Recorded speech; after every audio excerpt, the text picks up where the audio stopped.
Hey everybody, welcome to a very special episode 012 of the AwayCast. It's E3, everybody. It's E3. Greg, what's up, bro? What's going on? How's everything? How you doing? Hey, everything's right. really good. That's good to hear. Really great. How you enjoying the everything? Everything is good. Great. All right, good. Josh is with us today from Chicago. What up, yo? I'm going to be a little more specific. First off, Johnny, are you going to just introduce all like 2-digit episodes now with the 0 and then saying each number individually? Why you gotta blow up my spot, dude? Wait, are we in the podcast right now, or are we still? No, this is the podcast. Are we still? No, we're here. This sounds We're like here. business. If Yeah, you but- mess this up too much, he's going to make us start all over again. And then he's going John to won't. reset John the box won't start fan. over. No John way. won't start over. No way. This is E3. Okay, do it live. It's all live. It's all live. All live. What? You have a problem with me doing 012? No, I don't care. I just wanted to know if that was a thing. Is that how you like? Do you just like? He likes it. I like it. No, he yourself likes that it. way, or- I've heard him when he talks about it, he gets very passionate. Yeah, that's where my passion lies, in numbers. He really That's how you likes just that give 0. all your numbers. Like when you go up there, you're like, so that'll be $11.11. Exactly. Always. It helps people understand from all countries, all... No. Okay, well, we have a lot to talk about. Too much to talk about. Way too much to talk about. How was everybody's E3 experience now that we're on the, fourth day? Fourth day is tomorrow. Yeah, we're doing this a little later. We're kind of waiting for the dust to settle a little bit. Yeah. And now you're going to get our opinions and our thoughts. But, yeah, I think we all watched it while we were at work, right? Yeah, I watched it while I was at work. Yeah, I did the best I could to watch everything. I mean, I watched everything after the fact, but... I missed the Nintendo Direct, yeah, but I watched it later on, but I missed it initially as it happened. Josh, you watched it at work as well? No, I have been at home for like the last 3 days watching it, which is awesome. Yeah. Did you take off from work for E3? Took off a little bit of work. Oh, you can hear the inflection in his voice, like he's a little embarrassed and laughing and waiting for us to hit him with a joke. I'm a little embarrassed and a little proud at the same time. But to be honest, like, I was doing video stuff with Hard Reset, and I've been writing articles as they've been going. And so it, like, if I had not taken off work currently, the Josh before you would just be a mind fuck of anger and anguish. Mm-hmm. How many articles you end up writing? I have 3 that are out right now. I'll probably have 5 or 6 out by the end of the week. That's cool. At least you're busy doing something. Yeah. You fucking lazy.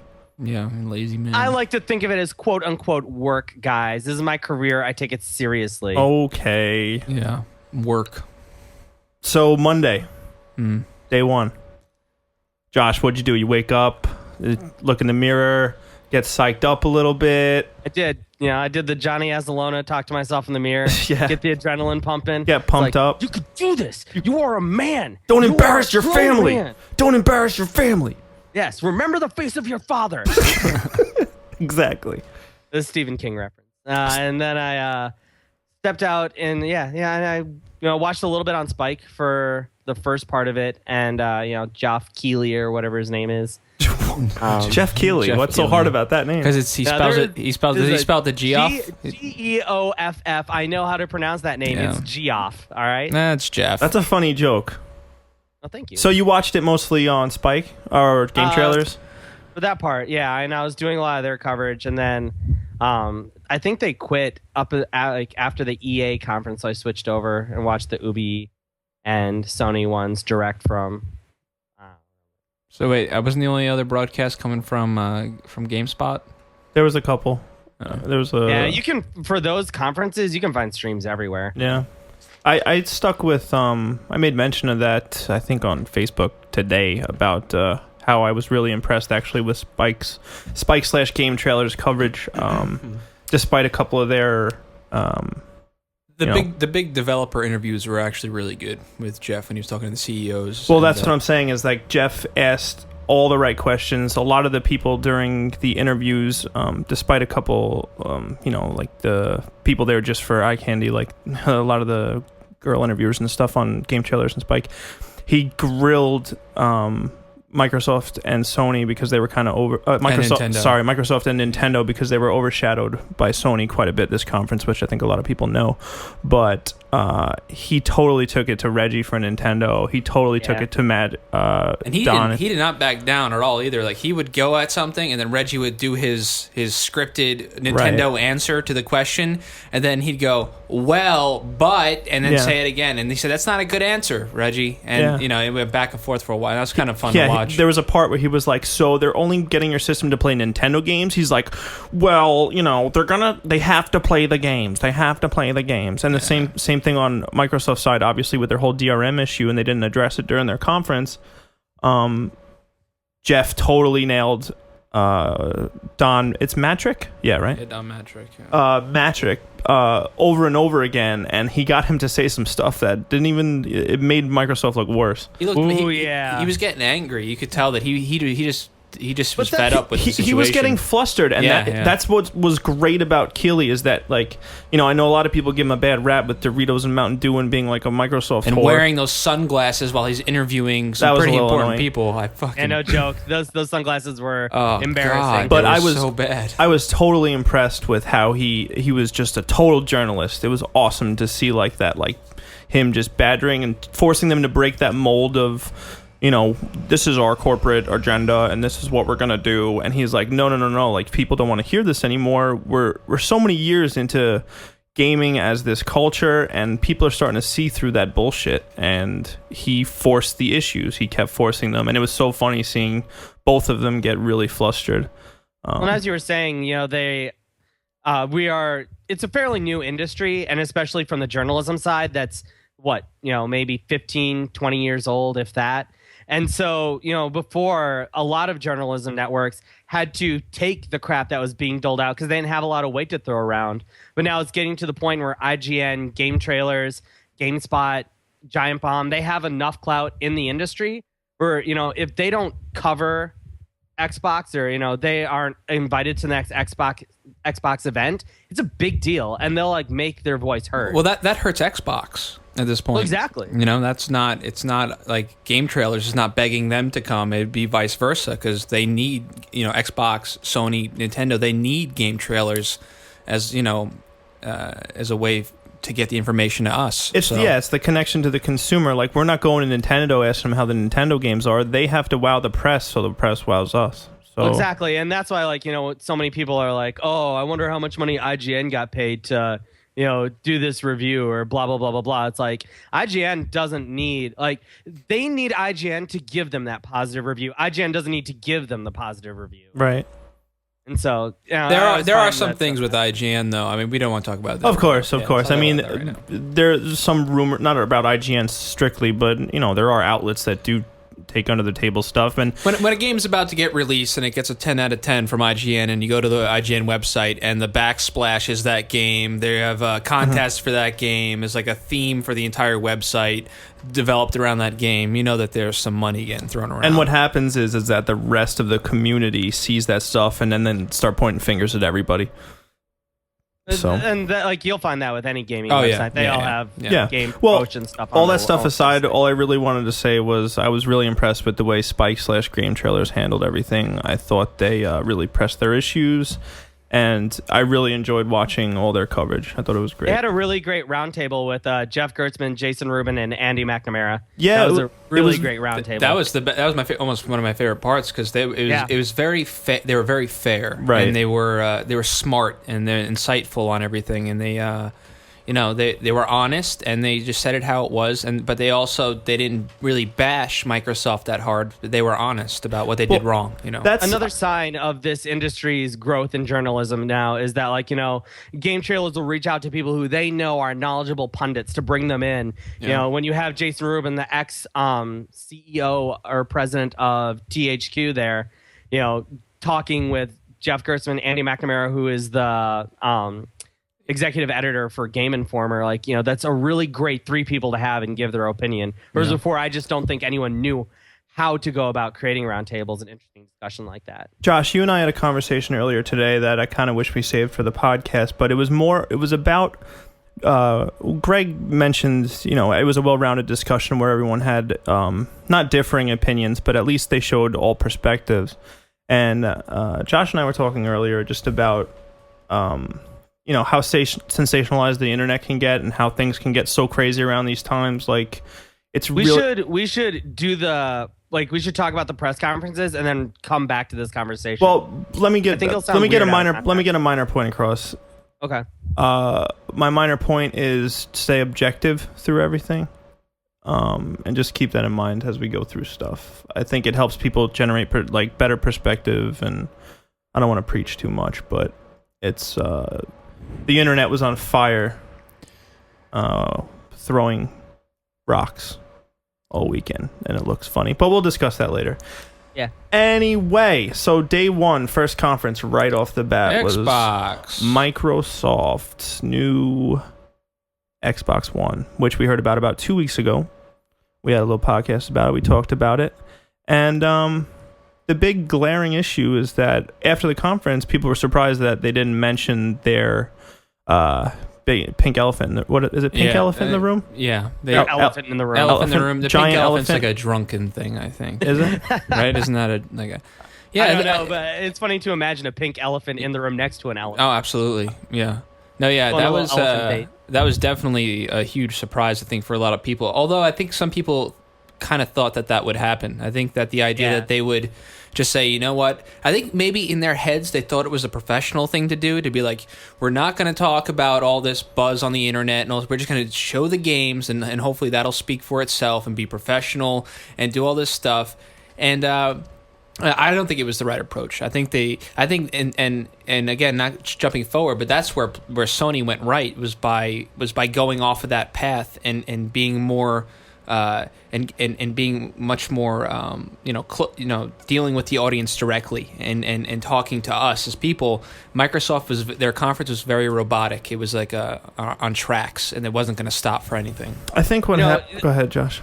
Well, I mean, you can always kind of tell how a company actually feels about their messaging by how prevalent they make their messaging. You can tell Microsoft is, I don't want to say ashamed, but definitely scared of the messaging they have and haven't figured out a good way to craft their message because of the strategy, like you were talking, Greg. They put out the confirmation of their online connectivity, their use game policy, which actually is still pretty ambiguous, because they said you have to, you can sell it back with the right, permissions, and you can lend it to one friend. And then they basically took all of that back and said, oh, well, we're going to leave it up to publishers. And everyone was just kind of like, but you just said. And then, you fast forward to the press conference, and they canceled most of their, roundtable discussions with the industry journalists. And basically, you can just tell that they're like, well, we'll put this message out early, cover all of our bases at E3, which will just be positive. And then hopefully, everyone will just kind of gloss over what we were talking about before the conference. Yeah, I also don't think they really expected, Sony to come at them so hard. I don't think they expected that at all. I think that was a blindside. I really feel like that probably surprised them more than anybody else. They must have thought. Well, and I also think that they assumed, as much as, let's face it, many people did, that Sony would have a lot of their policies, that they would be similar policies. And we can save that discussion for the Sony conference, but I think that everyone kind of thought Microsoft's just taking the brunt of the damage. They're just going to have to do the best they can with this and move on. And they tried, and it wasn't a bad press conference. No, I think what they did was they got a really bad group of dudes together who were focusing on E3 about what the message should be. And they said, everyone on the internet is saying, where's the games? Everybody's on the internet is complaining. They have no games. What is this all about? Rentals, blah, blah, blah.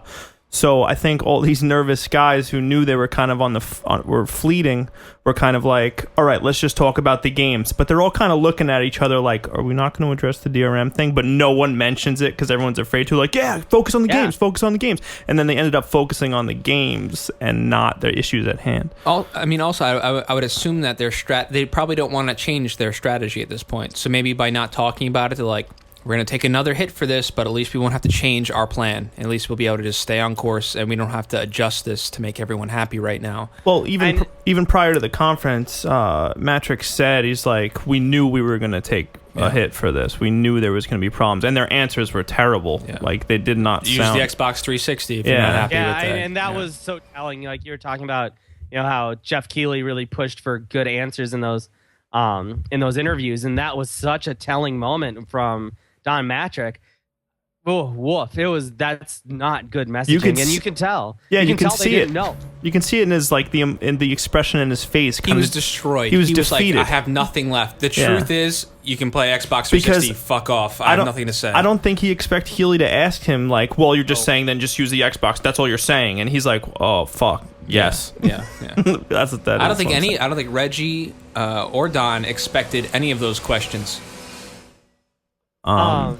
On top of that, fuck! I lost my train of thought. Never mind. Let's move on. Well, anyway, they didn't address that. They came out with the Metal Gear Solid 5 trailer. That was awesome. I thought it was great. It was beautiful. It was so good. Like, I was so psyched for the beginning of the show. Like, I was pumped up from that. I was like, this is beautiful. It was like a 6-minute introduction to Metal Gear, the Phantom Pain Metal Gear. It started Solid to drag 5. on a little bit at the end of that trailer. Like, they really drug it on for. I kept thinking it was going to end, and then it would be like, Snake is still coming back. Snake is back.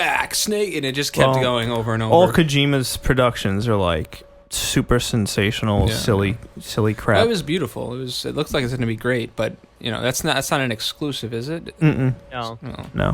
But that's interesting in both press conferences is that both of them had stuff that did a lot of focus on things that aren't actually exclusive to them. I think that's a bit of a misstep on their part. Well, it's like they crossed the lines. Like Xbox had Metal Gear Solid 5, but Sony had a Bungie game. It was like, whoa, what happened there, So they came out with that, and then they came out and they were like such in a hurry to show us all these games, which, despite what we said earlier, it's a good thing.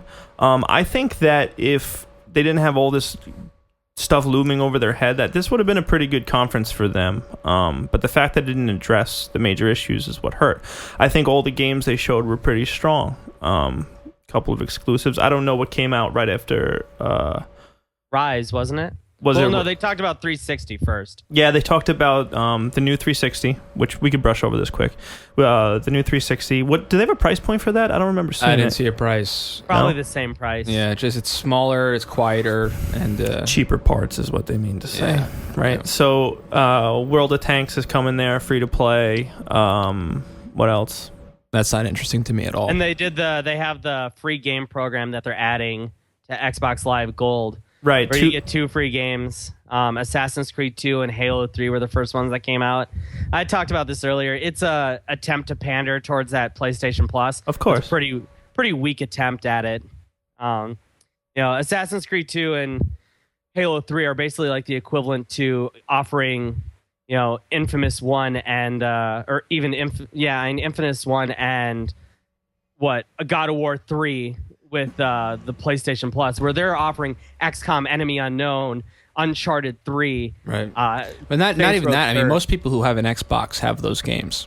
Exactly. In fact, if you have an Xbox, you have Halo and you have Assassin's Creed. Like those are the games. If you haven't played Halo 3 by now, what are you doing? What are you doing? and you own an Xbox, then what the fuck have you been doing? Exactly. Yeah. But I'm sure everybody that's making the transition, people are talking about transitions, they're probably going to get their 8 free games and then cancel their Xbox Live Gold. Yeah, I guess. and not even I think it was really surprising it wasn't even Halo ODST, Halo Reach, those standalone Bungie titles. I thought they said there's going to be other games. They were just highlighting those 2 games specifically. Well, 2 a month. But you have to imagine that they're going to highlight the games they think would be really, really impressive. You know? And, yeah, of course. So and very lackluster. So I understood that right. They're only offering that through the launch of the Xbox One. Correct. But they didn't give it. I guess November would be the last month that they do it. So, but then after that, they jumped. Oh wait, it's only a temporary thing. It's only up for the next couple. Yeah. Well, they didn't say anything after that, so that's the only thing that's guaranteed is through November. Kind of weak. Yeah. Well. I don't want to talk too much about Sony just yet. We'll have a synopsis, but Sony moving forward is going to have a free title for PS4 every month as well. But that's for as long as you're a gold member. I mean, a PS plus member that you'll always get that every month. Right. Yeah. Which is it's great. There's a lot of free to play stuff. I mean, a lot of people are making the move to free to play. Actually, we'll get into that in a second with Killer Instinct. But after that, they showed Rise. Rise. Which Aside from the text treatment, I thought that game was pretty good to show off graphics. It looked good, but the only thing that I didn't it didn't seem like it seemed like all the combat was what do they call that? QuickTime events. QuickTime events. Yeah, it definitely was. Like it was everything. There was like no everything was a QuickTime event, right? There was a little. There was a little bit. I thought that it looked clunky. Aside from the QuickTime events, it didn't look like it was very fluid. It didn't look like you had a lot of control over how you were using your sword. That there was just simply, it looked like someone was hitting X Y X X Y Y, and then hitting the button prompt. It was good for them to. Show it as a graphical display, like this is with the next gen graphics. Here we are, we're in the next gen. But to show off Rise as a game like that, it really didn't look too appealing. But you got to also think about it. Once again, Microsoft is going for this more mainstream audience. It looked like a game that was designed to grab Joe Schmo on his couch and be like, dude, I fucking love Gladiator. This is like Gladiator, but I'm doing all of the wars. And I'm like, that's an appealing way to pitch that game. Yeah. So it was a for anybody that didn't catch it, it was a kind of like a third person beat 'em up QuickTime event, beachhead mission kind of thing of this Roman gladiator guy storming a castle. I forget they gave him a name, but I forgot. It was it was just like Maximus Minimus. But the graphics were impressive. But to showcase a game like that, it was pretty lackluster. You had some button prompts to command your troops. They did the cool Legionnaire locking up with their shields, defending themselves from arrows, and then throwing spears and stuff like that. And it's cool. It just, if they don't change that up enough, it's gonna get pretty boring. Yeah, well, it's a release game, but I'm hoping they polish that thing. Yeah, let's hope so. Because it needs it.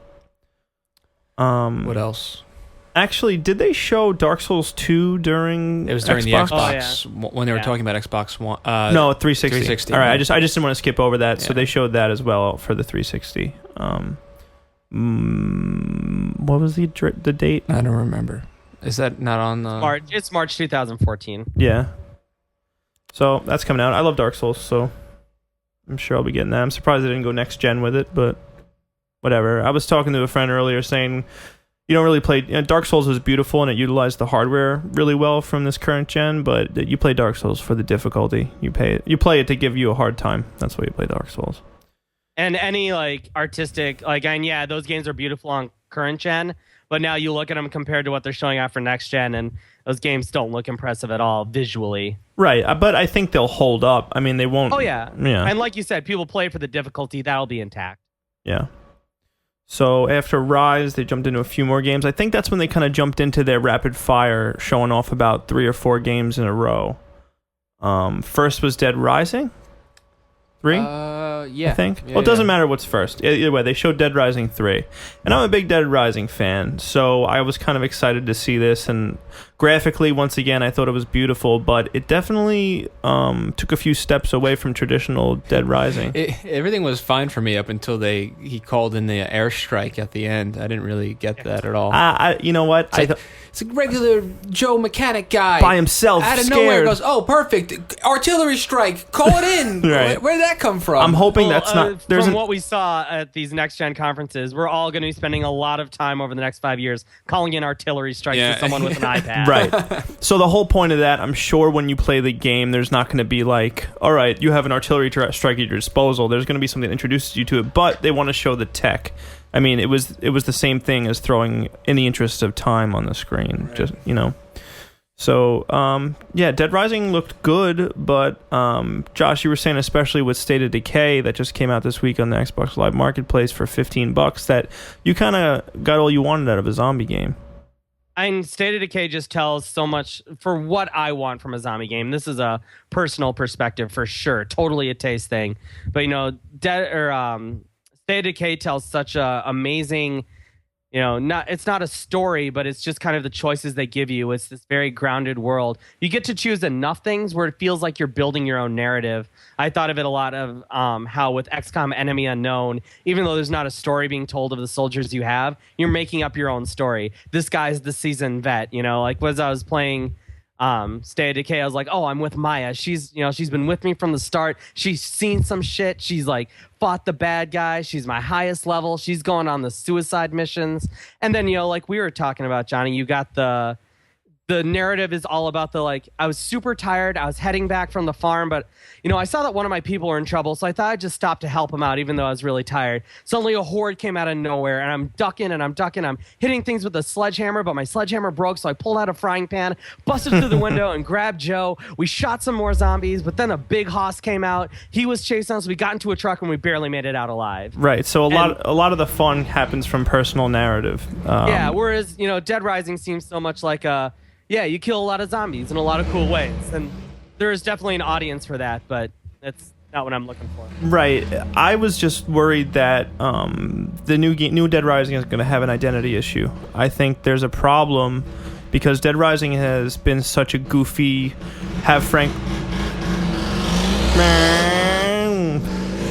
that's the Dead Rising car.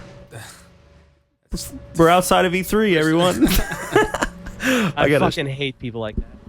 No, I think it's some dude with a motorcycle or something. Anyway, that was outside my apartment. So, I mean, whatever. Good. I like that we addressed it so I don't have to edit it out later. No, that's the whole point. Dude, I told you, we're doing it live. All right. But, okay, my issue with Dead Rising is that I think it's going to have an identity problem because in Dead Rising 1 and 2, you have Frank West and whatever that other guy's name is. The motocross dude, they're like wearing dresses, you're wearing beer hats, I never got in there. I was like, all right, I gotta focus on this right now. It was always like, I am bored or pissed off, I'm gonna go get a hedge clipper and just chop zombies' heads off for 2 hours. You could stand there for 2 hours, just do it in a dress, throw bowling balls. I don't this one, the weapon combos are still there, but I don't know how serious they're trying to make this. They said that they wanted to one of the interviews, they said that they wanted to make it more like you have more of an emotional attachment to the character and to the story. See, I'm fine with that, but as long as they go one way or the other, they either abandon Dead Rising entirely and try something new, or they stick with the formula they have with better graphics. They said you can make it fun if you want to. They said you can there's still room for funny stuff to happen, but you have to sort of go out of your way to do it. You can make funny weapons and stuff still. It sounds like so many games are talking about this emotional attachment that they're trying to get. And, like, I'm all about games with emotional attachment, obviously. But for some games, like, if you can't do it, don't force it, Yeah. And so, whatever. So Dead Rising. Then there was something else, but a game that is really not being talked about. What about Battlefield? Well, Battlefield was... which one did they show? That was a single player that they showed. They showed the boat, the sinking ship. I got really pissed off during that because when it didn't work in the beginning, there was a lot of technical issues, but whatever. That's like not... It's not the developer's fault, It's just... It's the event's issue. And, like, while there was a bug, people in the audience were, like, booing and, like, Xbox sucks and all this shit. It just seems so, like, what are you doing there? Like, you don't deserve to be there. You can't act like a fucking child. I heard a boo. I thought it was a joke. I thought they were... Someone screamed, Xbox sucks. Yeah. Like, really? Apparently, they let some public into these press conferences this year, and I guess people don't understand that... it's not Xbox totally running the audio video for these things. They're relying on people that they've hired to do so. So it's an industry of it's for everyone, but this is an industry of you gotta like act like a grown up if you're gonna go in there. You can't it just felt very like idiocracy. Well, the same starting to get like the developers up on stage just spent like 4 years of his life building this, and there's technical problems, and people are like yelling Xbox sucks at this guy. He's getting pissed off, like he wants to leave the stage. Like these people are fucking have some respect. This is like a beautiful thing he's about to show you, and you're gonna be a little fucking douchebag who works at Home Depot in the audience, fucking yelling at this guy. Like, and the same thing happened. No offense to people who work at Home Depot. No, Home Depot's great. The other thing is later on in the multiplayer, when some footage, or no, use the single player, when screenshots got released online, everyone was like, dude, there's a backspace key in the top right, way to go, showing it on PC. Like, do you not understand the concept of dev kits? Like, they're working this shit on dev kits. They're running them with keyboards. That's how it works. Just be happy you're seeing this game. It's gonna be on your console. They said it's gonna be on there. You're gonna play it. It's gonna be great. Josh told me earlier to stay quiet about the issues I've had with what's been going on with the community. So we'll save that until the end. But it's really discouraging to be part of a community that's really full of a lot of hate. At least from my point of view, it gets really aggravating. A lot of stupid opinions. So, Battlefield looked beautiful. It looked insane.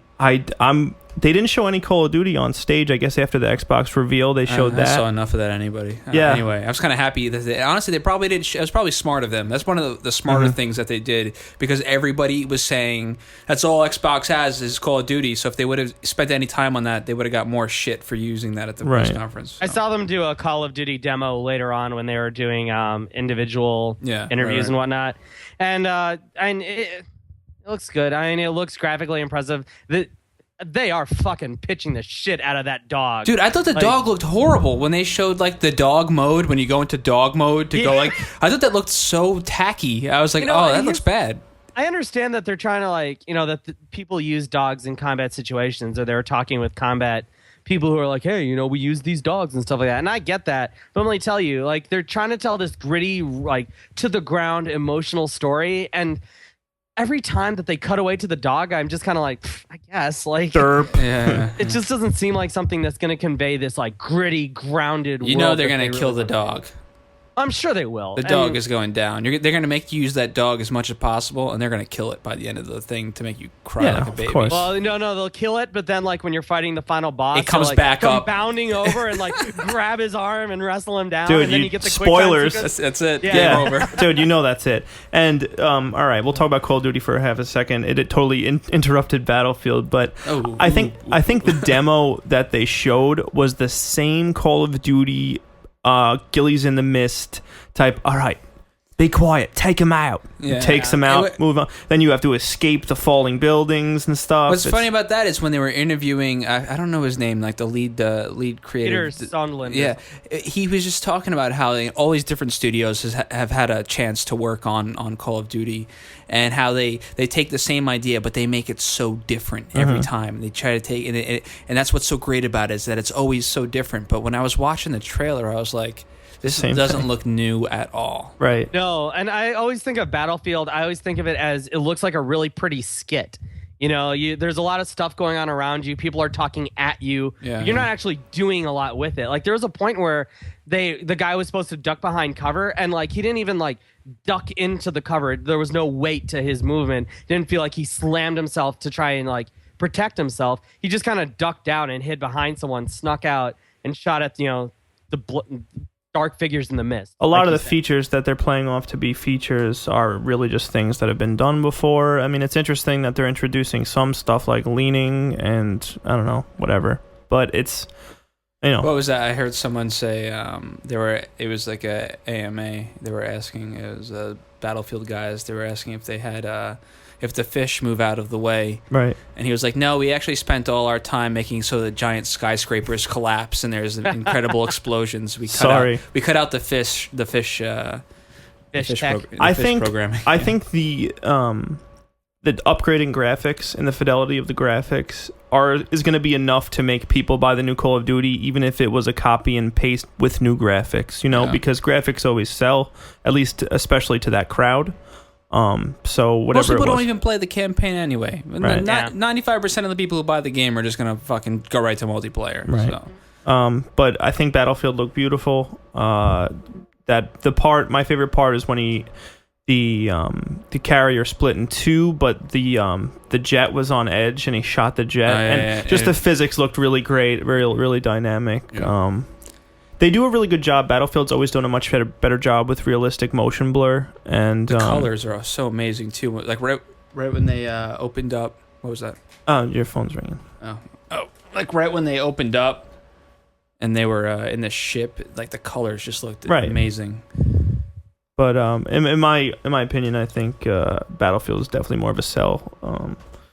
At least for this. Later on, they show the multiplayer of Battlefield. We'll talk about. When we get to that, I have some stuff to talk about. Right. But we'll get to that at EA. A title that I feel like a lot of people didn't follow through with, at least in a lot of videos, because there was so much going on, was Sunset Overdrive. I thought it was a really interesting looking game. I know a lot of games are taking the open world route, but this was something that was visually different than a lot of the things that we saw. That was the one that kind of reminded me of like Borderlands a little bit, but there was like you'd hang on. Right. It was open like world. Stylistically, it looked like felt like Borderlands, like goofy kind of. It reminded me a little bit of Jet Grind Radio. Oh yeah. Big skyscrapers, very very colorful, very cartoony and playful.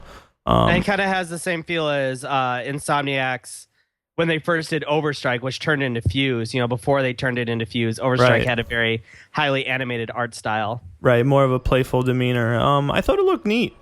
Stuff like that intrigues me because it wasn't on the side of normal. It was it looked fast paced too, which is something that I really think is cool. Reminds me of like the Spider-Man games, flying around through the cities and stuff like that. That feeling of empowerment, kind of like Infamous or Prototype, stuff like that. It looked cool. I think there's probably just Crackdown.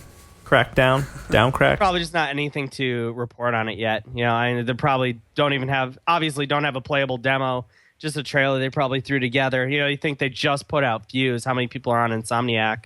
Right. But it looked good from whatever they showed. And that's an exclusive. Insomniac's trading colors, jumping from Sony to Microsoft. Right. So that is an exclusive. So far, what we've talked about, Dead Rising is exclusive. Sunset Overdrive is exclusive. Rise is exclusive. I think that's it so far, right? Right?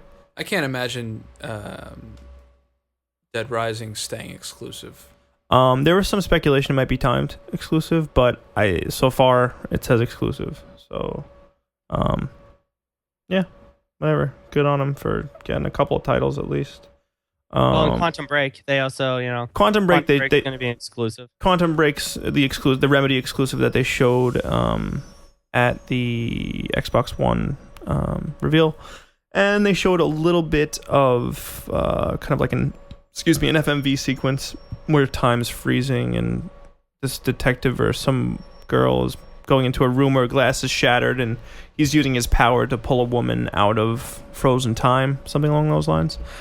I heard today, after today's show floor stuff, that at least the media behind the scenes saw some gameplay of that, and apparently it's just like a third-person shooter that coincides with a television show. I think they were saying that the TV show is only available in-game, so I guess something that they might do is use the Xbox network or something like that. I'm just assuming their whole television thing, but not too much on that, I guess. Their games always have such a unique flavor to them. In between Alan Wake, which is, basically this kind of almost reimagining of a Stephen King novel, and then you have Max Payne, which is a very gritty noir crime story. I hope that Quantum Break can maintain that flavor. I hope that it can be something that feels extremely unique, because Remedy's been known for that. I hate for them to have to do something that feels more mainstream just because Alan Wake was not exactly a commercial success. Right. And speaking of Alan Wake, they said that they are not currently working on it, which is kind of a bummer. Super bummer. What am I missing from Microsoft? What came next? I say let's sum it up for them. We have a lot to talk about. Let's give it an overall assessment. Well, we still got to talk about price point because they came out with a price finally. Yeah, let's get into the technical end of this thing. What they missed, what they should have done, what they didn't do. Oh, they showed Forza. I guess that's kind of a big deal too because that's their other exclusive. Car game, big surprise. What was that cool car game they showed on Sony? The Crew. The Crew. Yeah, that was with Ubisoft. That looks fun as hell. Yeah, look good. I agree. I don't like car games that much. That game looks so much fun. I like car games with gimmicks, and that was definitely a cool gimmick. And it's just huge. Like it's a huge playing field, and you can explore with your car. I think that's cool. And I was watching an interview after it, and they were showing how like they make you play this story to like get accustomed with everything, and as you go you get different things for your vehicle that allow you to go off-road and explore or like upgrade. Like you can't just get in there and they were calling it a car PG. Car PG. That's a terrible buzzword, but it does sound intriguing. Yeah, it's almost as bad as Drivatar. Ugh, that's gross. They also they started this trailer, and I was getting excited. I was like, "What is this?" There's a guy walking through the sand with a cloak on, and I'm like, "Whoa, what is this? Yeah. Is this what could this possibly be?" Like, and big thing comes out of the ground, and it's so corny. Master Chief, and everyone was like, "Why is he wearing a cloak?" Why That's all everyone ever said. He's got a said. fucking helmet. Why is he wearing a blanket over his head? But got protected. That sand is going to get in the cracks of his armor. Yeah. Have you ever had sand in the cracks of your armor, Yeah, Greg? it's true. Slows you down. Worst thing ever. And he's not going to get that out. He never takes the suit off. Yeah. That sand is just going to ingrain itself into his body. It's gonna ruin his suit. Yeah. And then Cortana is going to be pissed. So Yeah. it's like when you get sand in your bathing suit. You like can't. Yeah, I was on it was on Reddit. Someone did like a composite of what they wish it was, and it was Gordon Freeman lifts the thing. Yeah, that would have been awesome. That would have been Everyone would have bought Xboxes for Half-Life 3. Yeah. But they can never get Steam. They'll never get Steam. Oh no, ever. They will not unless it's orange box thing later on. I don't know. Like I was hearing before, the reason why like the Sony was taking so long to get started is they were gonna apparently like they were gonna announce some big partnership with some third party distributor or something like that. And I was like, what if they got Steam? What if Steam didn't present because Sony was like, let's work together, man. Fuck it, let's work together and just take down Microsoft. And you'll be our new store. We'll get rid of it. We'll have the Steam store, and that's how we'll do things. So we're across the PC now. We have you on the console. Forget the Steam box. You can have the PS4. Let's do this. Let's announce Half-Life 3. Let's just end this right now. I like how before the show people were photoshopping Half-Life 3 stuff like on banners. Yeah. Like that's how they're gonna. People walk in and see the banner of Half-Life 3, the most anticipated game in like forever. 10 years. Oh yeah, they just throw it on a banner with Thief or whatever the hell the fucking showed. So Xbox showed a price point, which was he stuttered when he said it, and I don't think he believed it. But look, I think it's a fair price. It is, but not to be competitive. Yeah, well, it's not. But it comes with a camera, and you have to. Because this is what I was thinking. Also, like Sony's is so cheap, it's great. You know, $399 is like, oh, I'm gonna buy one right now. I don't care.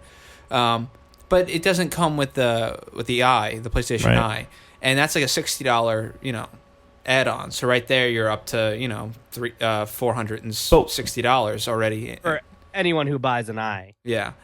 Where I think they win though is that in the interview later on with Keeley, what's his name? Sony dude. I sound stupid Patrick? right now. No. Fuck. He's calling Phil Spencer. No. The main guy that was dropping the mic. Wow, oh God, sorry guys. Jack Trenton. Jack Trenton. God, thank you. He kept calling him just Jack. He was like, Hey Jack. Hey Jack. Like, but he said in the interview with Keeley, he's like, yeah, we're offering the cameras like really nonchalantly, like in such a suave way. He's like, yeah, we're offering the cameras separately because we don't feel like it's necessary. That's but if what you Xbox want, should have done to lower their price point. They shouldn't have included the Kinect. Man. But the Kinect is their entire pitch for their multimedia center. Yeah. It's true, but it's so. I mean, that fuck them. If they could have done a competitive, if they were able to come out after all that and be like $399, and if you want the Kinect, it's going to cost you $60. Yeah, I'm really shocked. There's only one SKU for both. Yeah. Things. And that can change. Like, I mean, because let's face it, they could have announced that this Xbox has a bug where it will come alive and eat your small children, right? And it would still sell out at launch. Like, there's no world where Xbox doesn't have a launch sellout, but they could do that and then drop the price the next month, $50, right, $100, and then, make up all that lost ground that they might lose. Isn't it kind of for some reason, I just have such a weird, I don't know how to feel about it, but it just feels like I didn't expect Xbox to be as bad as it was. And it's almost like a scary, weird feeling because they're such a big corporation. Like how could they fuck this up so much, like PR wise, or dealing with the customer? It's kind of when you think about it, like on the whole, they didn't really like. If you think about the larger conversation we were having going into E3, no one thought Microsoft had really fucked it up. Everyone was saying we're gonna get plenty of games. Yeah, there's some weird stuff going on, but Sony will probably have that too. And I'm sure Microsoft was getting that feedback. Like, yeah, things are bad now, but after E3, this will all just ease itself out. And so I think that they kind of just blindly forged ahead, not thinking about thinking it was a fuck up. And until 7 o'clock 7 o'clock Central Time. Yeah. It wasn't a fuck up, Yeah. you know? But- After the Microsoft conference, people are like, yeah, it's like a 9.0 conference. It's a good conference. Yep. And it was in that microcosm. Yeah. I was thinking today also, like, what if Sony was planning practically the same thing, higher price point, everything together, and then once they had this little section to get all this feedback from Microsoft, and they changed their whole direction and said, you know what? Let's just make it so everyone fucking buys it right now. Let's get everyone on our side. Everyone will buy it. And a few years down the road, we're going to have the exact same situation as Xbox does, but we're just going to approach it differently. We're going to tell people about it in a more sensible way. And eventually, they're going to be the same, they're going to have the same sort of, was it like... We should skip the EA and Ubisoft conference and just go right to Sony and come back to those because we're already talking about it. We're dancing around it. We should just do it. Going off what Greg's talking about, I think that their delay was because they were deliberating price point. That stuff happens at E3 all the time. Anytime there's a release, people change prices up until the second they go on stage. They change ideas until the second they go on stage because they can. None of that is written in stone yet, you know? So they could have easily had the same price point and been like, fuck it, drop the camera. We're going to do this. Like, but that's why I thought it was surprising Microsoft announced a price point. I thought they were just going to stay mum on it. And then we didn't know the price of the Wii U until 2 months before it came out. Right. And that's what I thought would happen is I thought it would be a staring contest between Microsoft and Sony. Someone announces a price point, the other undercuts it by $50. Yeah. That's it. And that's why I think that Microsoft felt, and people are throwing the word hubris around. I do feel like there was hubris on Microsoft's point where they said, what? I mean, we're going to come out and announce this, and we expect Sony to do the same thing. We're going to come out and talk about our online connectivity. We expect Sony to do the same thing. That's such a fuck up, though. You don't expect anything from your biggest competitor. Also, but what's so weird about it is it's Microsoft. It's like the biggest corporation in the world. Well, that's why they're not scared. How do they not have like the most incredible PR team who's just like spies infiltrating Sony, seeing what they're doing? Like, how do they not have this like down pat to know that the most important thing to do at one of these conferences is make us happy no matter what? And we were all so pissed off before the conference, and we were still kind of a little pissed off afterwards, you know? Well, nothing changed. Microsoft has had their pinnacle was 3 or 4 years ago when they were releasing Summer of Arcade, when Xbox Live was at its point, when Sony had their massive summer of outage with their PlayStation Network. Yeah. But since then, it's been a slight change. It's been going opposite directions because think about how the degrade of Summer of Arcade. Summer of Arcade has gotten worse every year, and it's not looking better this year. Activision has a game in Summer of Arcade this year. Like, what a joke that is. And then, you look at online, people have started to be like, why am I paying for Xbox Gold when I can get PlayStation Plus with free games? And you look at the exclusives last year. We got Halo 4 came out at holiday season last year, and then after that we got Gears of War Judgment. Like, the things that matter to the consumer this change has been going on for a while. I think it's really just coming to light now because of the giant issues being talked about. Not to mention Last of Us drops Friday. They're just showing in a timely fashion, like, look at what we got, And specifics aside, like, also I feel like their show in general, the show as a whole was so much better than almost any presentation I've ever seen. He was a fantastic speaker. He was a great speaker, but the presentation was awesome. The video was all the video stuff was really good. It was just a beautiful presentation to watch. Like, I wish I was there to see. Sorry, go ahead. Just to see, just the way they laid it out, the way they talked to the audience, it was just paced. Really, it was longer. It was a longer presentation than Xbox was, but it was just paced so much better, and it just felt so much more intimate, And the variety was better. Even though most of those titles are third-party titles between both of them, but whereas EA felt like, with Microsoft, it felt like shooter, and I was just like, my God, is there a game without guns? Whereas Sony was like adventure game, JRPG, indie segment. Yes, we have shooters. And Assassin's Creed, Watch Dogs, that stuff just felt so much more well paid. All of their talkers were really good too. Everyone who came up and spoke, there was no one where I was like, oh, this is going to be really fucking bad. Like once everyone started talking, it was like, this is good. I can follow along with this. They seem excited. They know what they're talking about.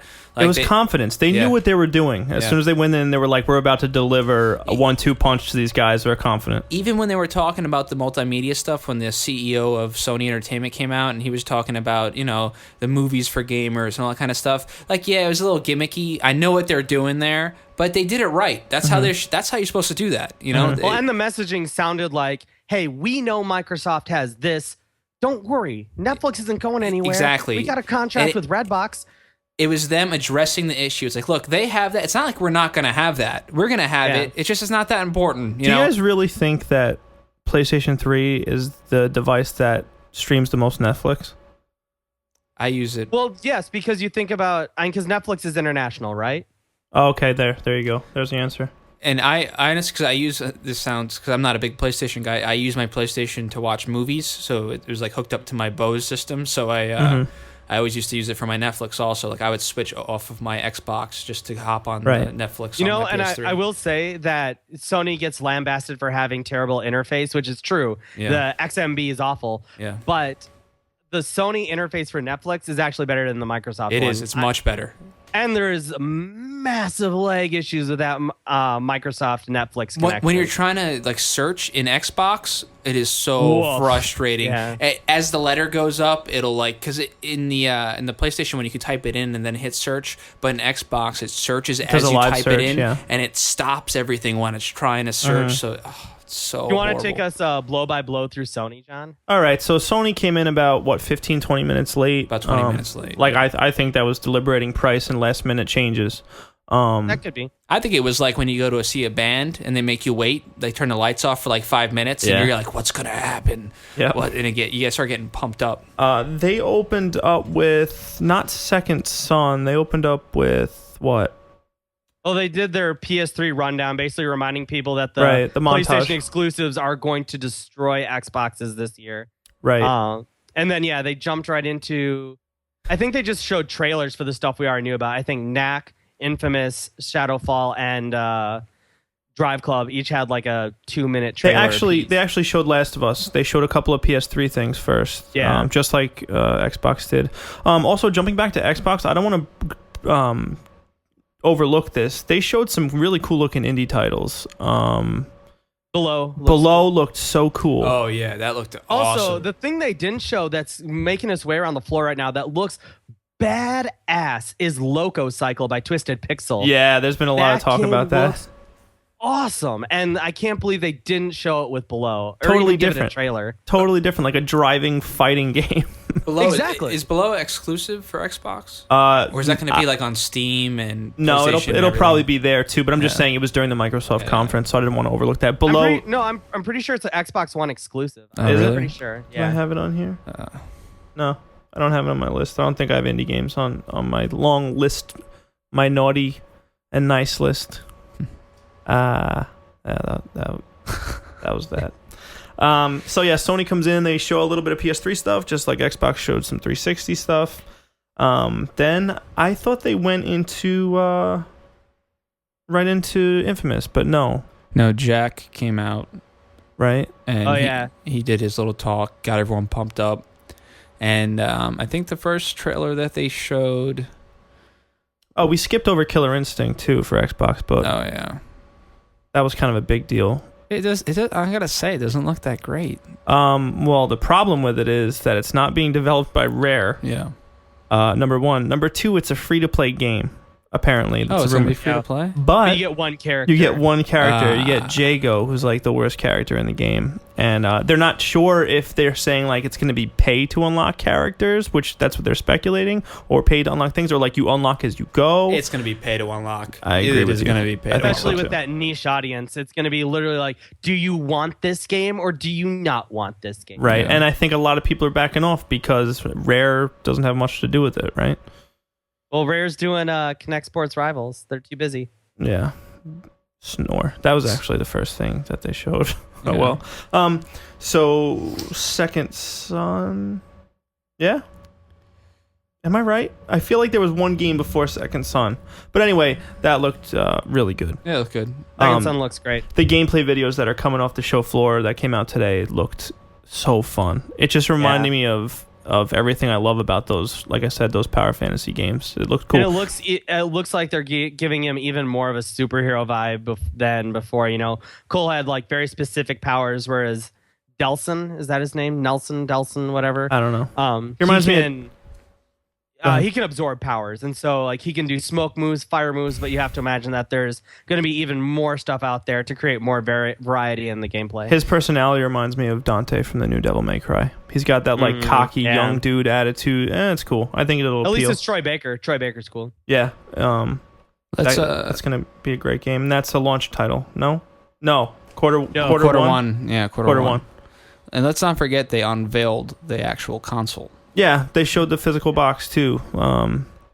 I like that it's small. I like how it looks. I think it looks nice.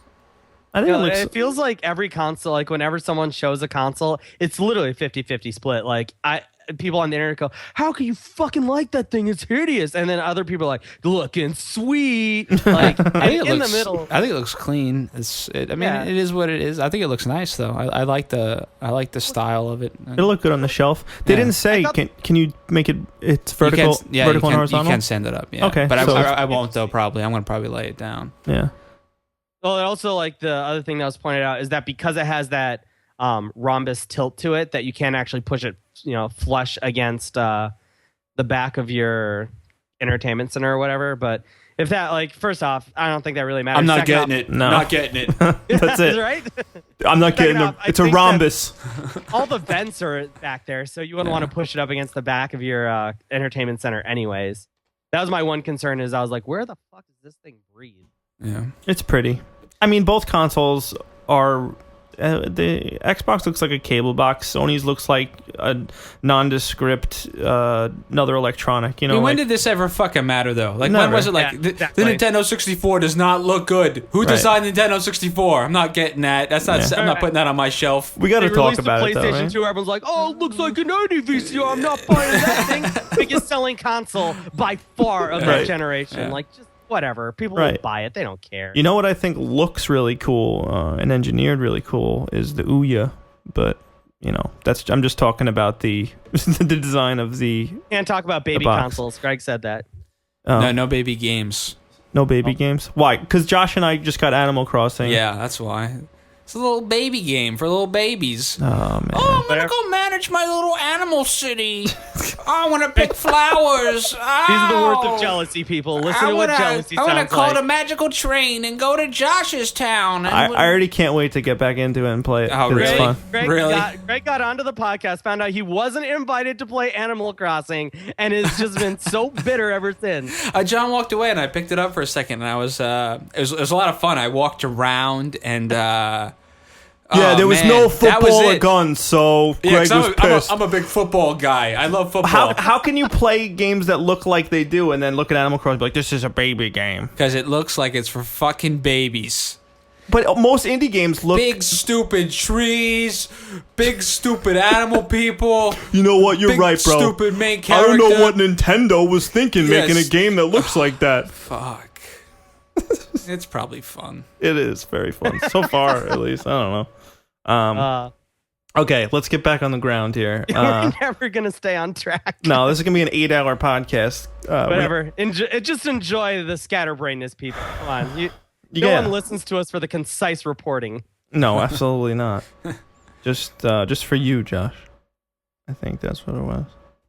Was the Crew next? Crew. Or was that another? That was Ubisoft. Jeez, I keep getting confused. It was such a long, hazy day of so many games, man. There were so many games announced. The list I have in front of me is incredible. The Final Fantasy 15. Final Fantasy 13 Versus is now Final Fantasy 15 or whatever it is. I thought that looked really beautiful, but I was confused as fuck to what was going on in that trailer. I was watching it and I was like, what the hell is happening? Like, it was just chaos.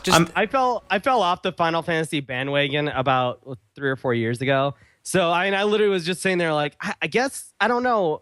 And like they're showing pictures of the people and I was like, are these like alternate versions of people from 13.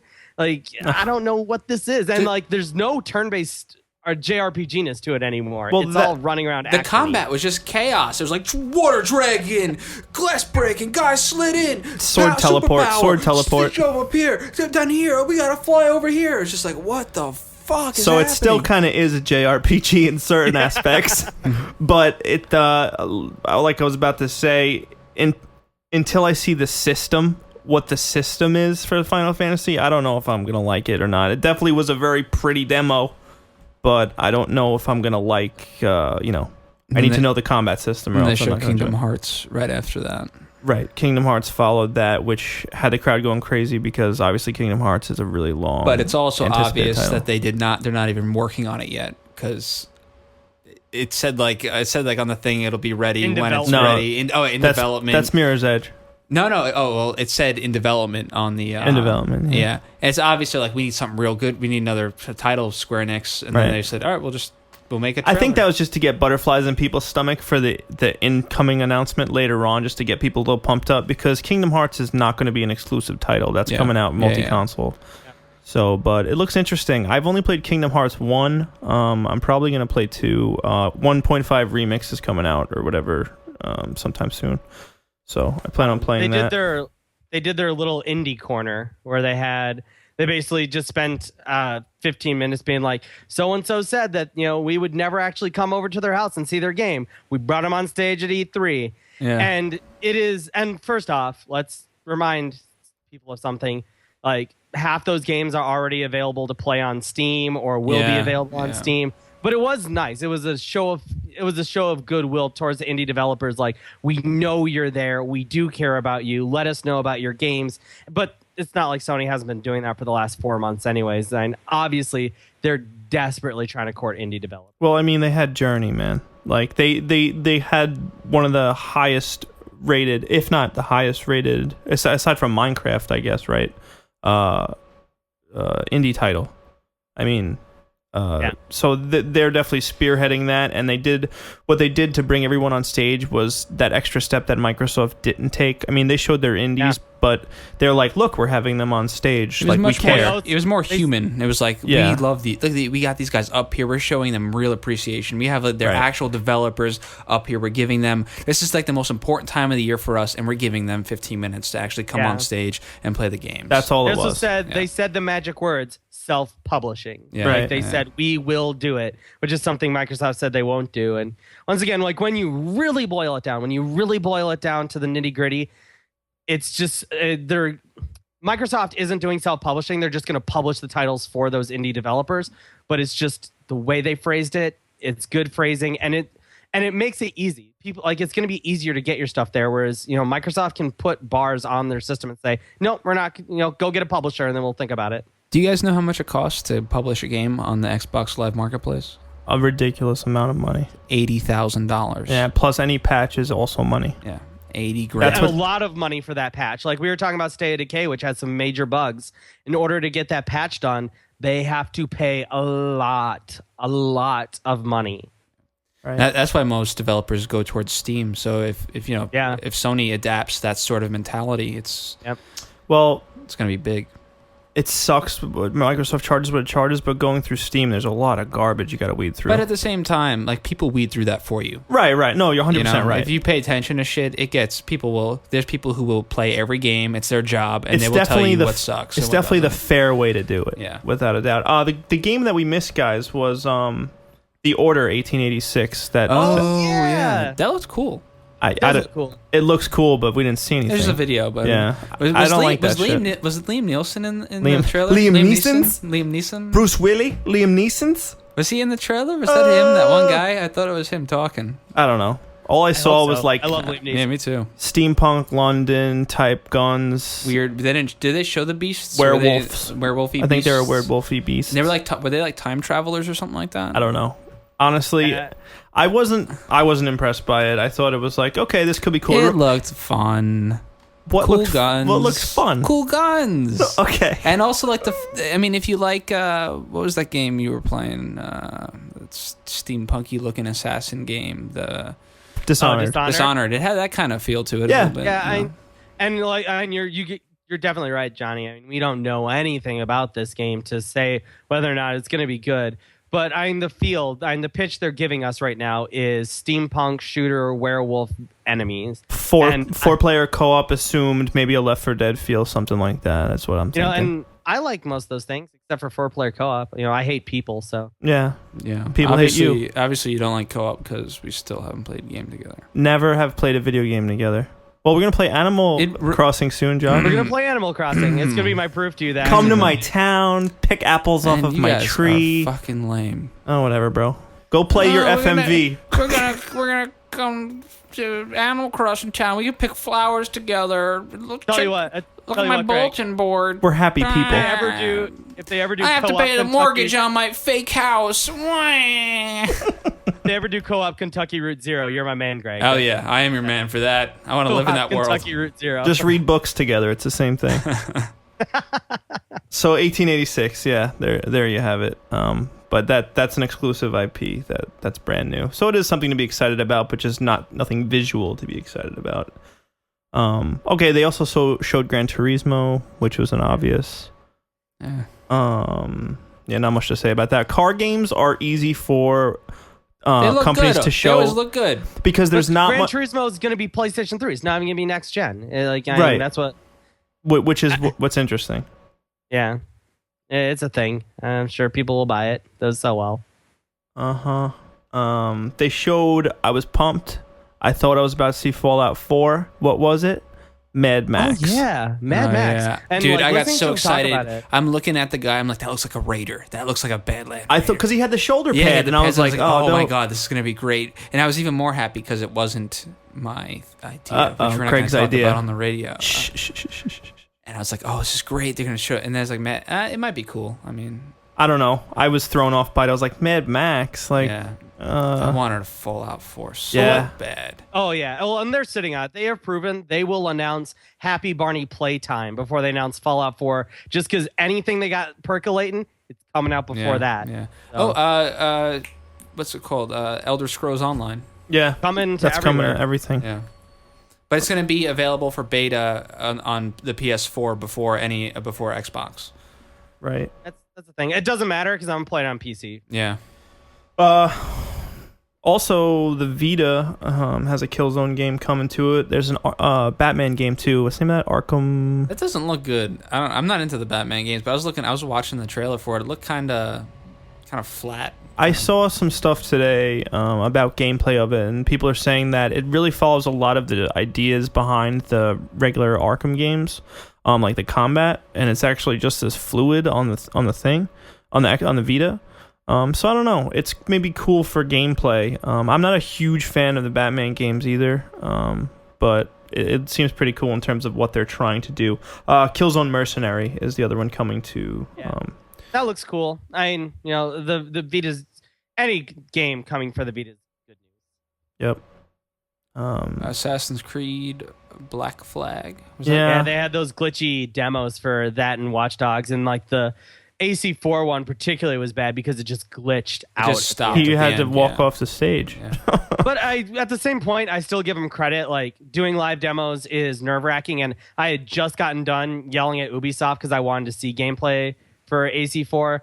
And I will say that I will take seeing gameplay, even if it's glitchy, because that stuff will work itself out in the end. Yeah. Over seeing just another fucking CGI pre-rendered trailer. Yeah, like that's why I hate when people complain about that technical stuff at the show. Like, we know it's a show. It's not going to do that when you get the game. Right.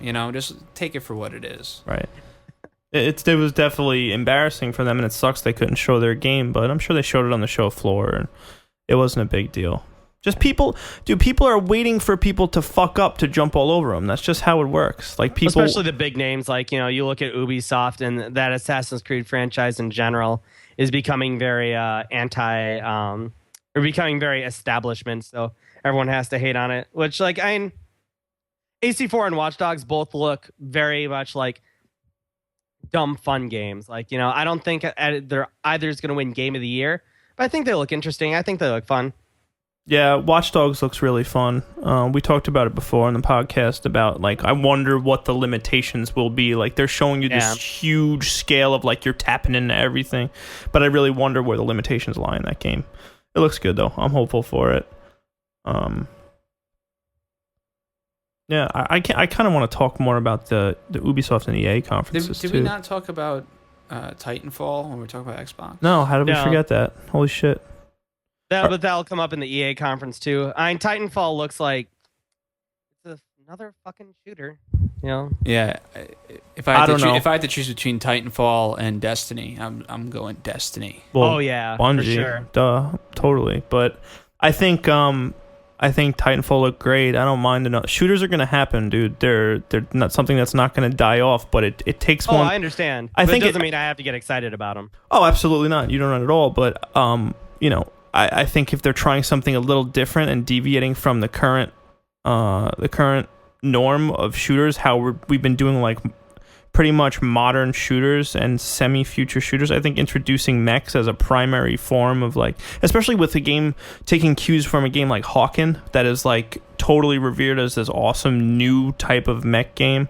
I think they're adding enough elements into it to make it feel completely new and not just another shooter. I think the idea behind adding a single player feel to a multiplayer game, if that holds up, that's so huge to make it feel like you're playing a campaign, but you're also playing against users. That's kind of one of the other things that was just, I mean, when people weren't using touchpads, the pitch was multiplayer in a single player, you know. The Division had those same elements. We already talked about the crew. And I'm sorry, I sound very cynical as I say that, but I really do think that's a good thing. I think that's a very exciting thing about the future of games, is that there is no more, you either play the multiplayer, you play the single player. People have found a way to integrate the multiplayer experience to really make it feel like a narrative-driven single-player experience. That's awesome. More power to them. Absolutely. So back to Sony. After we forgot so much Microsoft shit, I think we're just excited to get into like the battle, the real battle there. I'm going down my list, and it's hard to see. I forgot what's on Ubisoft and what's on EA and not the main press conferences, as well as what was released. We've kind of touched all of the important stuff just by talking about the actual consoles, I think. Destiny, they did the Destiny.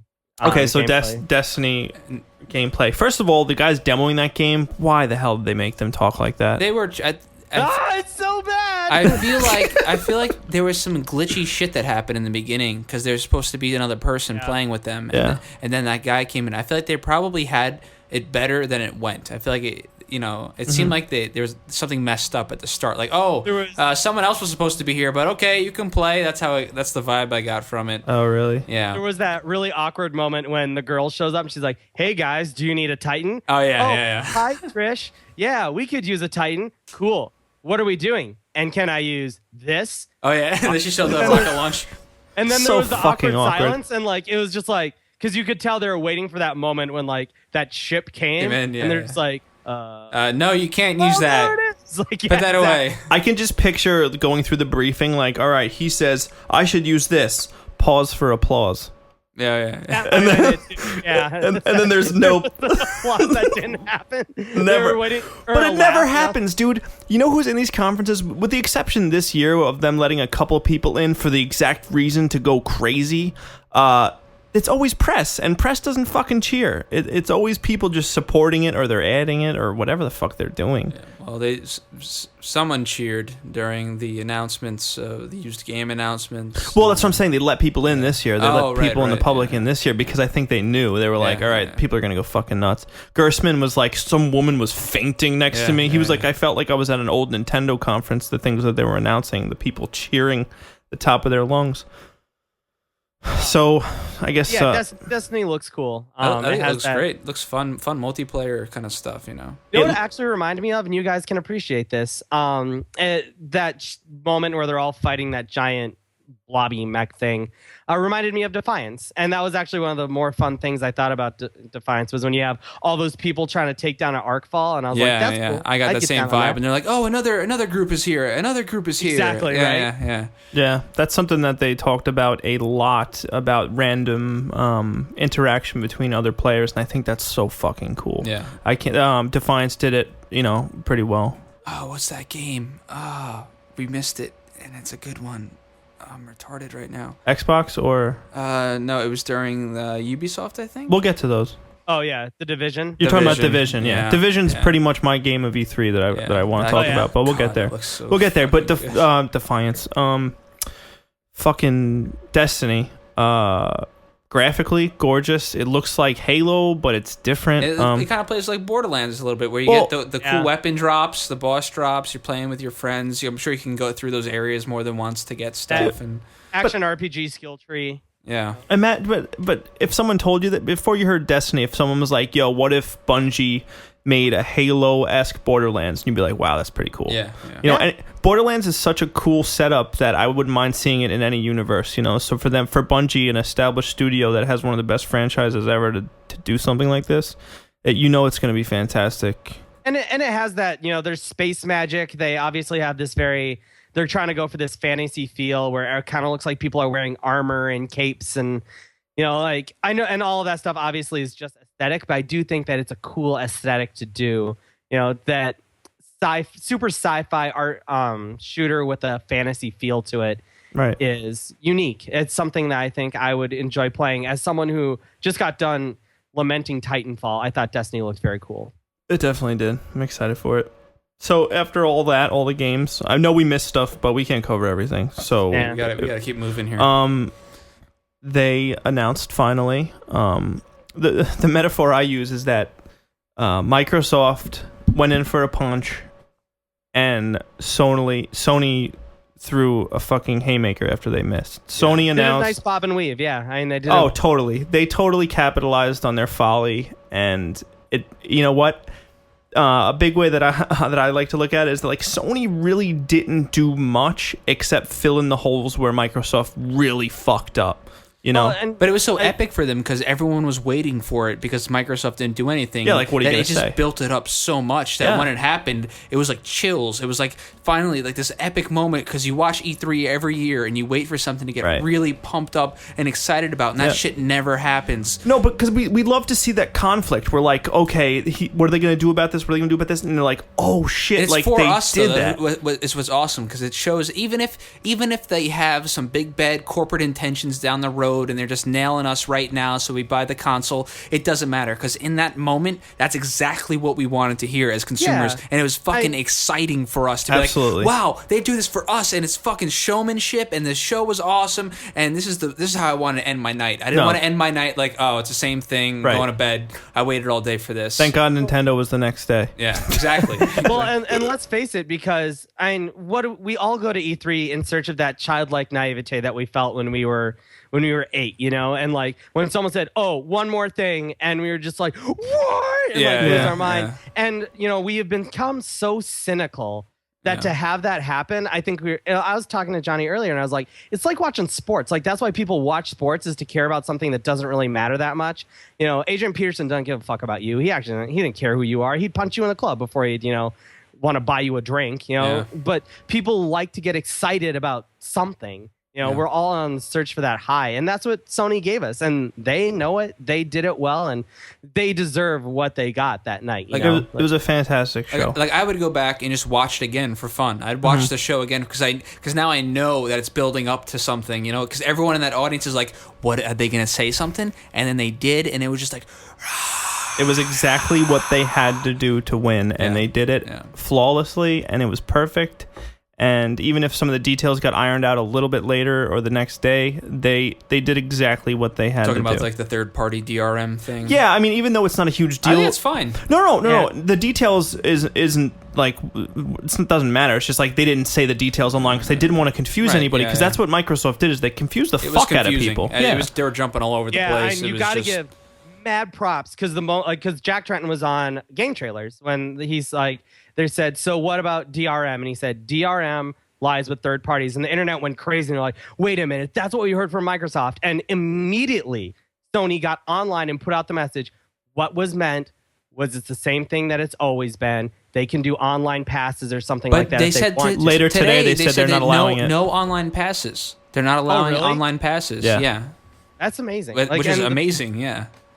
So, and they got because what people complained about against Microsoft was what if I want to play my single player game offline? Like that was, because Microsoft's like, who doesn't have the internet? And tons of people were just like naming out these extemporaneous situations, these, very small, minute situations that Sony like obviously listened and said, you know what? Let's live by that law. We'll give them offline, single player, no questions asked. It's also not region locked, which is crazy. And that's nice too. So and the other big thing is the used game thing. That's really, really big for them too. Right. Some details came out today about Xbox One, and I think a few people are warming up to the idea a little bit more about how you can share games. It's still not totally clear because their message is terrible, but I think not so many people's opinions are changing, but it's softening a little bit because they're talking about I don't know, I could be wrong, but I read an article today about how they're having you, like, if I bought a game, Greg, and I had you like a friend on my account, you were on my thing for 30 days, you wouldn't have to own the game to play it with me. Or something like that. That's interesting. So I mean, I could be wrong, but the article I read today from some source, I don't know, we're saying that like just there are some policies which still aren't understood, which is totally at the fault of Microsoft. Like, they're not explaining anything good at all. They're scared right now. But I think in the coming weeks and stuff, aside from the damage control that they have to work, they're going to have someone sit down and like write something better that tells you exactly what's going on. Because that press release that they came out with like a week before E3 was just like, what are they doing? Yeah. That was like a white flag. Like, we give up. But the other thing that Sony did, and it goes back to the years leading up to this moment, was that PlayStation Plus is a great service. And so when they say you need PlayStation Plus to play multiplayer online, that's great. Like, I mean, it's not great, but so many people go, well, I get free games. I'm getting a free game each month through that. It pays for itself, so essentially I'm not really losing here. You got to understand that they need money to build their network, and that's what it's about. If you're going to get something good, you're going to have to pay for it, and it's cheap. It's going to be like $4.99 a month probably. Yeah, $5 a month. Yeah, and I mean that's fine. They're trying to build this big cloud network, and it's going to take time. They said the cloud. Yeah, the cloud. The cloud. Yeah, but I'm fine with that. I pay for Microsoft, no problem. I mean, it's fucking cheap. Yeah. I mean, I know people get frugal when about it. When you do it in one shot, it feels like it's expensive, but when you really look at it, it's one day of a half a lunch. Yeah, exactly. Like it's like buying a beer. Yeah. It's like going out drinking one night. Yeah, it's really not much, but when you see like, oh, it's $59 right now. It's the price of a game. Why do I have to pay? But once again, Sony dulls that blade by giving you free stuff with it. Well, what's good is you don't need PlayStation Plus to access Netflix and video applications, things like that, entertainment applications. But I don't think you need gold for Microsoft to do that either, though. Yes, you do. You do. For really? Netflix, you need gold? Do. Oh. Yeah. So that's like a big thing. That's like stupid. Yeah, double pay. That's ridiculous. Yeah. So why not just use your computer? But once again, Greg, that's something that's been around for forever. That, and the reason why Microsoft doesn't do it that way is because they don't know how to, or they've never done it. I think it has a lot to do with, you used the word hubris before. I think Microsoft, being that they are well funded and they have money and stuff, they have this hubris that they're like, we are the top because we get paid the most. It's like, no, because your policies that are in play get you paid the most, So they've moved so far from being connected with their users that they totally shot themselves in the foot. And PlayStation's been on the rise, and this is their whole coup de grace right now, where they're totally taking over. And good on them. Like, when they had that happen, I was pumped. It was really cool to see everyone pumped about Sony, because this same thing, they did the same thing with Dreamcast, right? Where Dreamcast announced. I don't remember. And then they came out with $100 less price point, And then they had their ups and downs where PS3 was the highest. I forgot that was even competition for them. Yeah, at some point it was. Yeah. And the PS3 was the most expensive console, and it had a lot of flub ups in the beginning, and they went through a lot. I mean, it had nothing controversial like DRM and all this shit on it. But it was so expensive that it was such a turnoff. Right. $5.99 at the time, Dude, PlayStation is going to be 500 gigs of RAM. The hard drive is replaceable. Yeah, which is awesome. With any 2.5-inch hard drive or 2-inch hard drive. That's insane. You can that's which crazy. Is fucking crazy. Right off the bat, you should just go buy like a 4 terabyte hard drive and just swap it out for like $150. That's what I'm going to do right away. Yeah. And they're $100 cheaper. I know we got rid of the camera and everything, but that's huge for some people. Yeah, I have the Eye, and I bought the Move. It's an amazing thing, but unfortunately the content's not there, so I hardly use it. You know when parents are Christmas shopping, if they can even get their hands on it or whatever, or if they're buying gifts for someone, they're like, well, this does all this, and it's $100 less. Yeah. Well, you even just look at the average gamer, who is someone who, when it boils down to it, even if you say everything's comparable, they're going to look and say $100 less. I say to myself, $100 is 2 games, you know? Almost.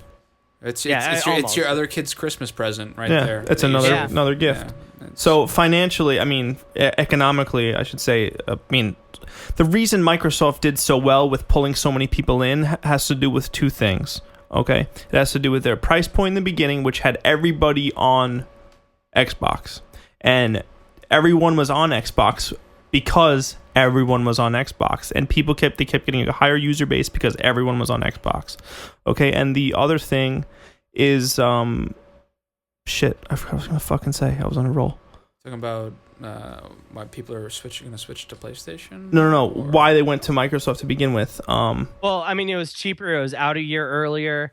I mean, the online network was put together much better. I was going to say the UI. Yeah, the UI and the party chat system was the other thing I was going to say. Yeah. So, and that was... It was easier to play with your friends. And I saw videos today. I think I sent it around a little bit. I think you saw it, Greg. They're drastically changing the PlayStation UI. They're turning it into more of a social network type thing. They're going to have party chat. I also saw... I don't know if you guys saw. They showed video footage of the controller and the iToy working together. I didn't see that, which was very impressive. That's another thing about Microsoft. I always liked that controller better, and I'm hoping that they said the new PlayStation controller is a little bigger. I'm hoping maybe it's a little bit. A lot of people are coming out of this conference, and this is where I really start to feel like it might be getting into hyperbole, but a lot of people are coming out being like, just held the new PlayStation controller while playing a shooter. Never thought I'd say this, but I really love the PlayStation controller. Even those thumbsticks like that? I can't. Like it's such a weird thing. The thumbsticks are a break for me. But they're still, I mean... No, I mean positionally. I think if you think about how you hold a gun, hand over hand, I know that's a little ridiculous, but... your strong hand is in front, your backhand, so you control your movement with your forehand always. The Xbox controller has their left joystick, thumbstick, a little bit higher, and I think it's way more comfortable ergonomically. PlayStation's already throwing punches. They should just release a controller just to get the rest of the Xbox people over. Just like why not? Just another controller option that has, if you like the sticks like this, we got one. Come on over. Just to really make the Xbox fans feel at home. Yeah, that should be the tagline. They should really just put it up and be like, we know a lot of Microsoft fans are sad about losing their controller. Come home. So we came out with the PlayStation. Fuck you, Microsoft controller. Wii U came out with the Pro controller, and it's just an Xbox 360 controller. Yeah. They should do the same thing. If PlayStation did that, I might not even buy, and I'm going to buy an Xbox. But if I buy, it's going to be the exact opposite of what's happening in my house right now. Right. It's going to be, my Xbox is going to probably turn into a media device for me to watch TV on. Right. Once I get that down and understand it, and my PlayStation is going to be for gaming. Right. But that was part of the narrative too, right? Is that right after Sony had their press conference, the next morning everyone was starting to buzz like, oh shit, PlayStations are selling out on Amazon. PlayStations are selling out on Amazon. So everyone when people hear that, they go, oh God, well that's where I was leaning, and they'll make that move. And to be honest, who probably said it? It was probably Sony. Probably Sony leaning to someone being like, hey, we hear these things are going pretty fast on Amazon. And suddenly everyone makes this mad rush to go there and get them. And I didn't pre-order one. Can I still do it? Not a day one. And to be honest, if you go to GameStop, I'm sure you can get launch day still. Yeah. No. Well, I know Xbox. I pre-ordered both already. I had a friend who pre-ordered 3 of them. Really? Yeah. He wants to sell them when they come out for more money. Not a bad idea. Yeah. I mean, that's kind of grimy, but it's not a bad idea. So I reserved Xbox One at GameStop. GameStop's nationally, apparently. Major GameStop, like hub GameStops, are getting 15 pre-orders, and minor GameStops are getting 10 pre-orders. What? For the first shipment. But no, that doesn't mean they're only getting 10 or 15. They're also getting 20 or 25 people who wait online. Okay. So that too. As far as PS4, I'm assuming it's going to be the same thing, but like Jack said, they're not quite sure what their first ship's going to be like. Right. They need to just go fucking crazy and just build a shit ton of them because they can sell them. They can move them. They just need to make a ton of them. I mean, if so, because let's face it, this is Sony's chance to capitalize is going to be that launch window. Yeah. Because obviously, like I said, I bet Microsoft really pulls together, changes their narrative, and recovers within the first 6 months, or at least starts to recover within the first 6 months. So if I'm Sony, I pump these things out as fast as I can for launch. And you think about the price point on both of these consoles is, you compare it to like an iPad or something like that. I'd much rather have an Xbox One than an iPad. Well, you can have both now because now you need to call in airstrikes with, that's true. with your fucking iPad. That's you know, true. like. But seriously, you're right, Greg. I mean, certain people can afford or whatever. It but sounds expensive when you think of video games. You're like, 600. But this is where it is now. The technology is so advanced. It's like buying a computer. And I'd much rather have the Xbox One, or actually I'd much have the PS4. But I'd much rather have that than an iPad where I can just go on the internet. I can do that with my Xbox and play amazing. They're gonna have games browsers. Yeah. I mean, Internet Explorer, I think it's going to be incredibly interesting to see that narrative come to light, because a lot of people have said the console gamer is really, really a strong base. They just haven't had hardware to prove that recently. Yeah. And so now it's like this Christmas is going to be the first time where the iPad, iPhone, Android, all those things are all going to be in that $400 to $600 price range. We will see, where it really lies. And I'm not saying there's not enough. Everyone's got phones already. They're going to buy consoles. Right. Yeah. Who's we all got going to be the person that says, "Oh no, I need the S5. I can't live without it." Yeah. Or the 5S or whatever. Yeah, right. So relatively, I think, for what both systems offer, all controversy aside for both, they're offering things that are way beyond their price point. Yeah, definitely. They're losing money on the consoles, but they're going to make up for it with these games. At least Sony is. Well, Sony said they're not losing money. How is that possible? $399? I mean, especially because as a if you built that PC, that's not a cheap PC. Like that is decent money. I don't know, but probably like $1,100 for a PC like that with 8 gigs of RAM. They probably have manufacturing deals with these people with Jaguar or whoever's making their processor, where you buy in bulk. I'm sure it's got to sit with the video card or all the money, because RAM's cheap nowadays. But that's true. It all depends on what proprietary stuff that they're using, because I'm not a huge hardware guy, but Sony said they're not losing money. Weren't they losing like $200 per console for the PS3? They lost so much money with the last one, with PS3. Like they were just depending on the games. It's crazy that they can. I guess technology is so much cheaper now. It's interesting. Well, when you buy it all from China, it really cuts. I wonder, because the way these things sound like they're built, I wonder if you're going to be able to mod and upgrade these systems, upgrade the video cards, and like start to kind of get into that whole PC world with them. Probably not with this generation, but that's where they're going. I mean, because honestly, especially the PS4, is the reason why developers love it is the same reason they love PC. It's because it basically is a PC. Yeah. It's not hard to develop for, because they know how to tap into the technology. Think about, doing graphic design, dude, like Photoshop, Illustrator, like not too many people buy that shit, and we pirate it pretty easily. Oh yeah. And we go around the online checks pretty easily. Like no matter what, pirates are gonna find a way to do this, and I think Xbox One's only gonna be hurting their people, their actual consumers, their honest consumers with what they're trying to do. But I don't know. Life finds a way. Life finds a way. Speaking of, no, I don't know. This is a Nintendo segue. Yeah. Oh yeah. Speaking of, well, final thoughts on Sony, real quick. I'll do a wrap up. All right. I'll do a wrap up with everything. Right. Sony destroyed E3. They did a great job. Great show. Fantastic show. Entertaining to watch. I don't know if I would stick with the hyperbole about nails in the coffin, because I don't know, Microsoft. We don't know. They're kind of a big company, and for people if you just look at it as a show, like for the show, for that show, Sony was awesome. Nails in the coffin for the show. Let's face it. The award for best show. Right. Okay. No one at Microsoft came away going, "Oh, boo-hoo, we're gonna quit. We're gonna stop selling that." Right. But you have to imagine, because I kept thinking about this. I don't know, it's a stupid thing to think about, but like Monday night they have like their after party. They have to have an after party, and Sony's was much more was probably course. way more it's awesome than balls to Xbox. the wall. I just picture like walking past the Xbox one, they're all kind of saying, it was good. We did a good job. Like patting you each just other on picture the like back. high school. Yeah, exactly. It's And then you like walk past the Sony one, just like strippers and fucking champagne. It's like, this is the best night of our lives. Just fucking- Microsoft Party has like a movie on. Like people are kind of sitting around watching the movie, like sipping on like one or two beers. They're Like playing checkers. old like, dudes. Texts from other people being like, "Hey, you coming to the Sony party?" And you're like, no, man, I have to stay here. I'm a friend of Don. Dude, fuck Don. yeah. And Nintendo's still Nintendo's just Nintendo's partying home with them. getting They're just, babysat. they're just in there partying with them, just like, yeah, this is fun. Nintendo has the same 3 people at their party that have been there for the last 2 years. But, Miyamoto, Reggie, They're just playing and Mario Kart. Like, Iwata. yeah.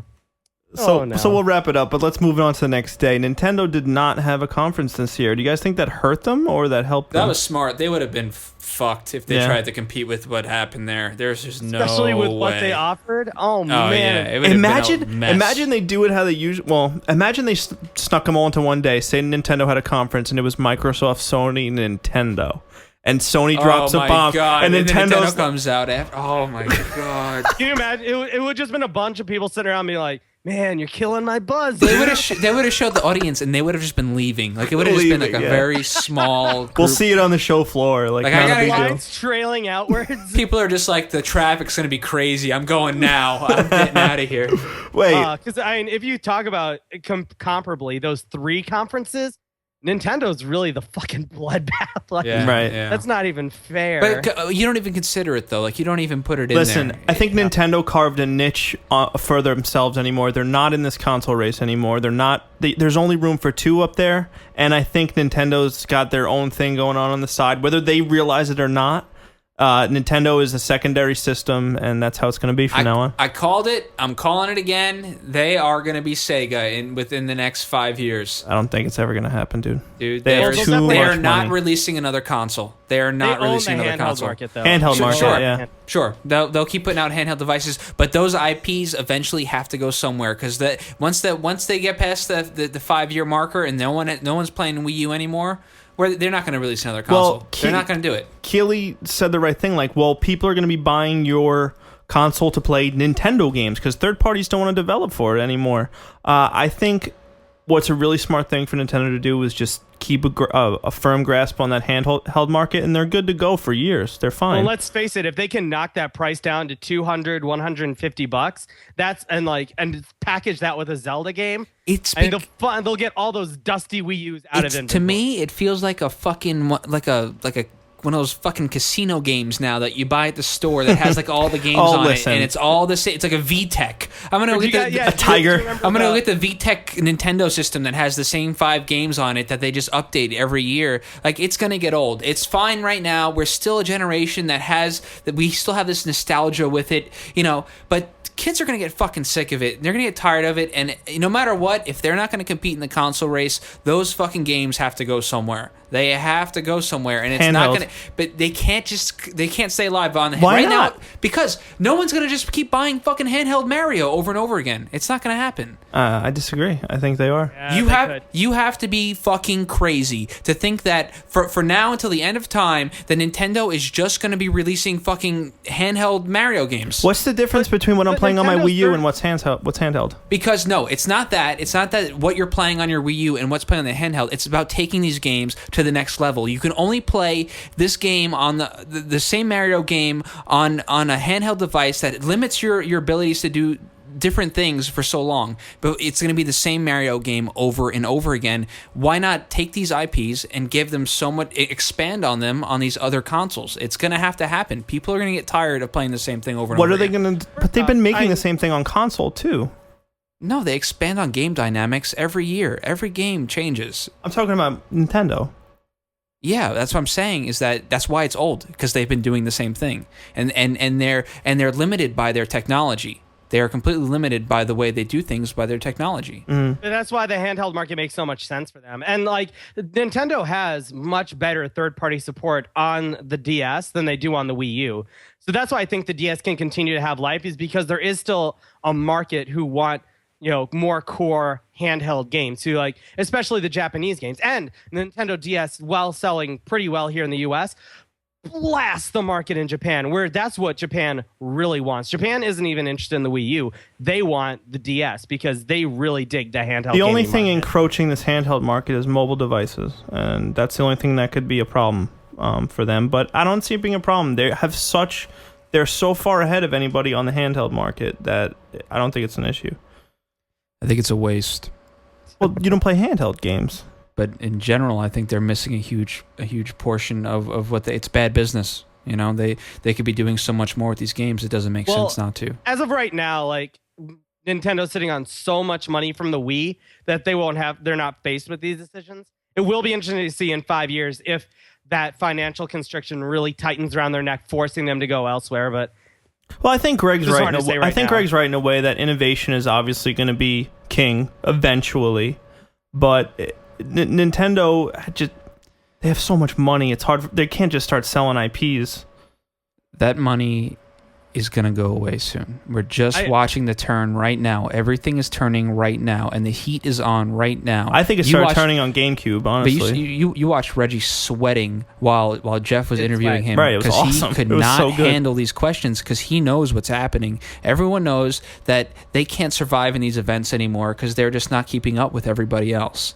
And if this keeps going on 4 or 5 years down the road, when we're all using the Oculus Rift and we're all getting these new gaming experiences and we're all being tied emotionally to these new characters and these new worlds and these new game dynamics, how can you keep fucking just jumping around and getting stars over and over again? Right. It gets but fucking then old. You bring up the same question, like, so say that world does happen where Nintendo basically comes to let's say Sony or Microsoft is probably more likely, and they say, look, we're out. Do you want Mario? And do you really think that Microsoft is... Maybe they do it as like a downloadable title. Like, yeah, sure, put your $20 Mario game depends on this. It definitely depends on what that means. Like, here, you want Mario? Is like, here, you can give you the IP Mario, and you can develop however you want for it. And then Microsoft can throw a third party on it, or some. Honestly, I feel like even the biggest companies would jump all over that, an opportunity to develop a better Mario game. Like it would be a fucking battle for that. It would be an auction probably to work on a title like that. But I think Mario in general is kind of hard because it has such a legacy. But if you look at other games like Zelda or Metroid, these can be darker games, and they can also be more serious, more like for more core hardcore gamers. These could be huge titles. Yeah, I mean, you walk a fine line though, because the reason those games sell is because there's the core Nintendo audience that want that same old Metroid. So you would abandon that audience while maybe grabbing a new one. I think that I think you'd maintain that audience. I don't think they would turn it. I think they secretly want something new. I think part of them would jump at a new at seeing the same game they've been playing for 10 years, 20 years in a new light. I think they'd still buy it. Not to mention you get all these new gamers as well. All this a huge new audience. It's hard You're to just say. angry. You're just angry because you don't have Animal Crossing. I know. I think it's just hard to say. Like, what would you make Metroid? Like, if someone took Metroid, what would they do with it that hasn't already been done? You could just update the game dynamics or just the way that it plays, the way it looks. You can do looks like an awesome of course, third person. Yeah. You can do an awesome first person with it. You know, they just rework the story. It can be a little bit more aggressive as far as, you know, violence and stuff like, you know, things that might attract an older audience maybe, you know. And I know what you guys are going to say Nintendo is for the kids, you know, kids love these Nintendo games, but you can have both, you know. No, I don't just like, I think the even more apt comparison would be Zelda, you know. So many people want that gritty Link, you know, stabbing a goblin in the throat. But, you know, but to that same degree, like I like Zelda a lot, but I have Elder Scrolls. You know, I mean, I know they're different worlds, but in the end, I have a great gritty fantasy game. I don't particularly, and yes, if a new Zelda came out like that, I'd probably be interested. But I already have that fantasy niche. I already have sci-fi mech shooters. You know, I'm not saying they wouldn't sell. I'm not saying you're wrong. I'm just saying that I think those experiences are happening. Josh, it's just tying the name to it. I know I'm not wrong. Okay. As usual. I know that I'm right. Okay. He's right. You should make a call to Nintendo. We didn't even talk about their games yet, which, you know what? I don't think some of their games, for what they weren't that bad, honestly. I don't think they were terrible. Bayonetta 2 looks cool. Well, listen, they showed the predictable titles, of course, but it was kind of cool seeing some HD versions of some shit that's going to be on Wii U for once. Some HD titles. The biggest title right now, the biggest buzz on the internet is about Smash Brothers. Yeah. A new Smash Brothers. Mega Man's in it. Fucking the big announcement that Nintendo made all the press wait around for was the Wii Fit trainer is now a combatant in fucking ridiculous. So stupid. But you know what? Maybe it's just as crazy as Game & Watch or something stupid like that. They should have made the new character Reggie. Yeah. I would have dug on that. I actually would have enjoyed it. Real big head. He's like Wii U no. He's like super fucking violent. Like he fatalities. Like he does really bad shit. Just twist Pikachu's head off. Reaches down Mario's mouth and rips out his spine. Yeah, he's the only violent character in the game. Like he fucking kills people. Oh man, that's the it. Introduction trailer could just be like Jeff Keighley being like, "So there's no third-party Microsoft support," and he just grabs him and just like swallows him whole and spits out his bones. This old MK fit Melina right there, or whatever the fuck it was. They showed a new Mario game, new 3D Mario game. It's not absolutely 3D where you can change the camera. It's actually kind of like almost isometric 3D. It looks pretty neat. I don't know. I'm a sucker for different ideas with Mario, so it looks all right. The little cat suit thing is whatever, but it looks kind of neat. Oh my god, no! Did you see fucking yes, them playing together, being a cat? Well, that's what I'm talking about.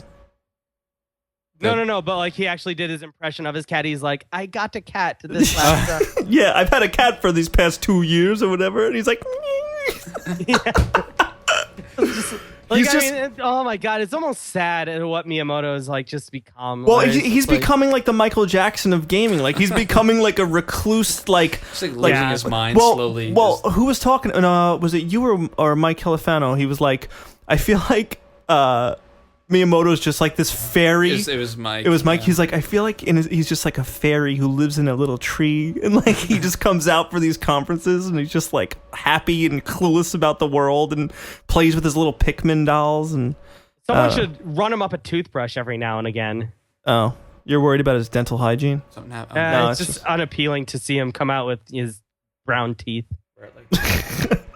They also showed Wonderful 101, which I think a lot of people are anticipating for Wii U. It looks like Pikmin, but different. I don't know. Looks cool. What else did we get? We got... they showed Sonic Lost World. Yeah. But I think it's kind of dumb to like show a 3D Mario and a 3D Sonic game. Why would you show both? I feel like they're in competition with each other, But anyway, they need to show whatever they have.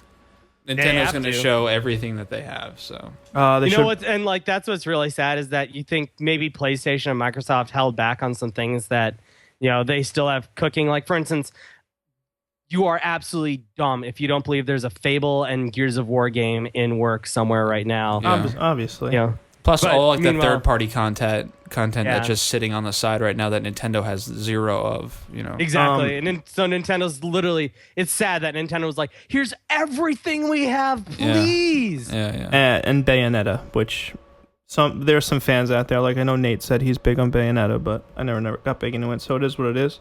Smash Brothers looks cool. People asked for it, they delivered, whatever. What am I missing for Nintendo?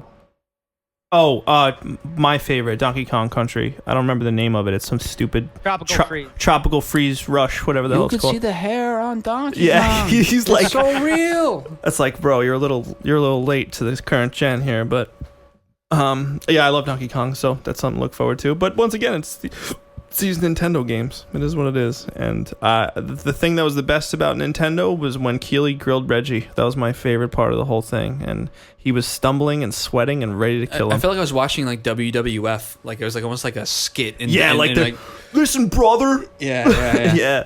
I think the real showstoppers are, and because even the Wii was able to get Call of Duty and Madden. When Call of Duty and Madden are abandoning ship, you know that you have nothing. He asked them about it. He's like, "Are we going to see Call of Duty on Wii?" And he's like, "Well, I don't. You have to play the game. Working around it. I don't know. You have to play the game. Always working around it. It makes me want, like, because he kept being like, "I suggest you take it up with Mr. Blah blah blah," and I was like, I wish he literally would just turn to the guy and just be like, "Hey, you're gonna put this down on the Wii U?" And they just be like, "Fuck no!" Like, that's where it's at. They're not in a good place. A couple of new Yoshi game coming out. Whatever. They have some stuff releasing for the Wii U, like the Luigi thing DLC coming up. When is a Koopa Troopa getting his own game? You know, never. They got to do that, man. I want a Shy Guy. You know? Shy Guy game. Shy Guy game. History is written by the winners. All right. If Shy Guy wants his own game, he needs to kick Mario's ass, and as of right now, not happening. So all right, whatever. Nintendo. It was pretty good. Let's hit on the games that we missed talking about developer conferences. Mirror's Edge 2 to be one. So what do you guys think? Are you guys Mirror's Edge? I didn't see a demo for that. It looked beautiful. It looked beautiful though. I liked really cool trailer. I liked the first Mirror's Edge a lot. That was so much fun. And that was at a time for me. Was that like right when 360 was released? No, it was like 2 years, 3 years after. I just felt like that was like such like an art-driven game, and I wasn't used to them at that point. It maintains the integrity of that style, and it's next gen, so it looks gorgeous. Imagine that with the Oculus. Well, that's one of the big pushes for the Oculus. Like, it's amazing. insane. That would be I feel like I'd vomit probably. Yeah, I was just gonna say, like, that's a vomit-inducing game. Play it with a barf bucket. Yeah. Splinter Cell, Blacklist. Looks like more Splinter Cell. Yeah, more Splinter Cell.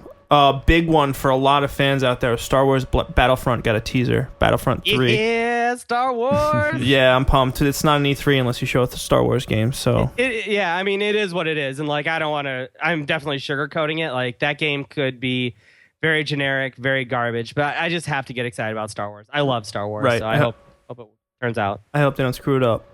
That's really all. I'm happy to see it just come out too, because a lot of people are waiting for that. Nintendo also showed Rayman Legends, which Rayman's a real charming game. That's good stuff. It's more Rayman. Obviously Pikmin 3. Oh, Plants vs. Zombies. Not Zombies 2, but Garden Warfare. Yeah, that looks awesome. Looks pretty cool, right? It looks fun. It's you don't have to get upset about that. There's no reason to get upset about that. No. Yeah. What's awesome about that is, I think it was the first time everyone in the audience and everyone watching was like, "Whoa, what is this? Like, what is this?" Like a cool, because everyone plays Plants vs. Zombies. It's like a new perspective on that world. It's kind of fun to like kind of get in there a little bit and do a little differently. And you know? everyone's got their horde modes attached to their games now. Like, why not just give it a shot? I think it looked cool. I guarantee they do fun like little where they kick it back to the old school style sometimes. Challenges and stuff like that. Well, they had that dude with the pan on his head, like, yeah, he was funny. They're really creative over there. I know we're kind of lightning rounding this, guys, but we're running a little long. So they also talked about, we missed Drive Club. That was for PS4. That's an exclusive, obviously. It looks like they're doing some really cool stuff with that. But like I said, the club, what's the matter, Greg? Nothing. Keep talking before I. It looks like there's a post about E3, and it looks like there is a controller, a PlayStation controller, that is an Xbox style. The called Fusion? Yeah. Uh-oh. All right, hang on. We'll talk about that in a sec. Breaking news. Whoa. Evil Within, guys. I am so jacked up for Evil Within. Cool. I'm really ready for them to revitalize the survival horror genre. I'm so stoked for that. It looks great. That's all for that, this I is guess, great. right? Hang on, Greg. Hang on. What I got here? Dying Light. Speaking of Mirror's Edge, Dying Light, by the same dudes that brought you Dead Island. I think all their work and love went into Dying Light and not into Dead Island. Yeah, that was a quick little phase for us. I'd get back into that. Did you finish it? No, I never did. I'm not really into finishing it, but I will if you want. You know, whatever. It was fun. But anyway, Dying Light is an open world parkour zombie game. Yeah. Which looks really interesting. Seems like you're going to be gathering supplies and perfect because I love parkour. You know, I do that that's shit. my whole thing. That's how I get here. That's how I get here. I got to take the roof. I'm not a big fan of video games or zombies, but parkour is kind of rad. Like when I say I'm catching the bus, I mean I'm jumping on top of that bus. Bus surfing? Yeah, and I'm jumping from car to car. Hell yeah, bro. You just got to make sure you yell out, hardcore parkour whenever you do something. Yeah. From the office.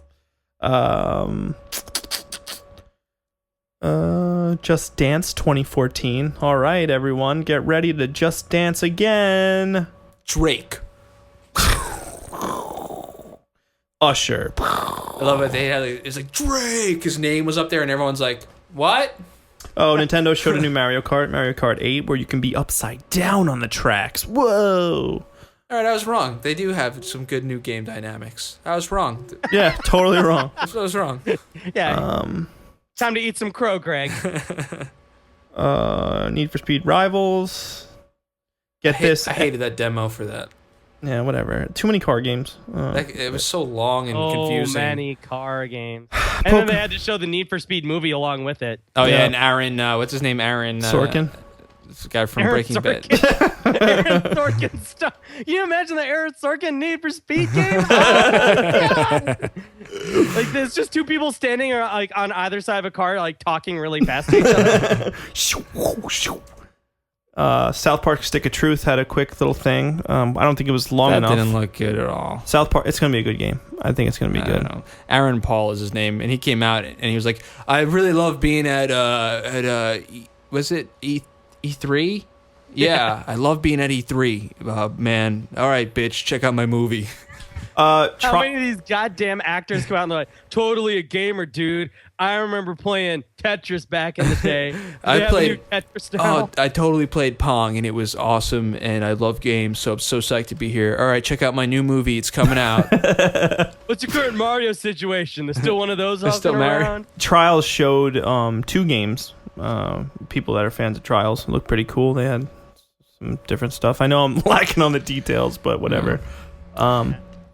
One point I wanted to talk about real quick is, what did you guys think of Aisha Tyler on I know what you were saying, that she's good. I don't like her because I feel like she's talking to me like I'm a baby. Like, I don't realize that she's like a gimmick. Like, she's kind of like, gaming's fucking awesome and we're edgy and I could fucking curse. Girl would. And I'm just kind of like, be a little professional, you fucking cunt. But what would you rather have?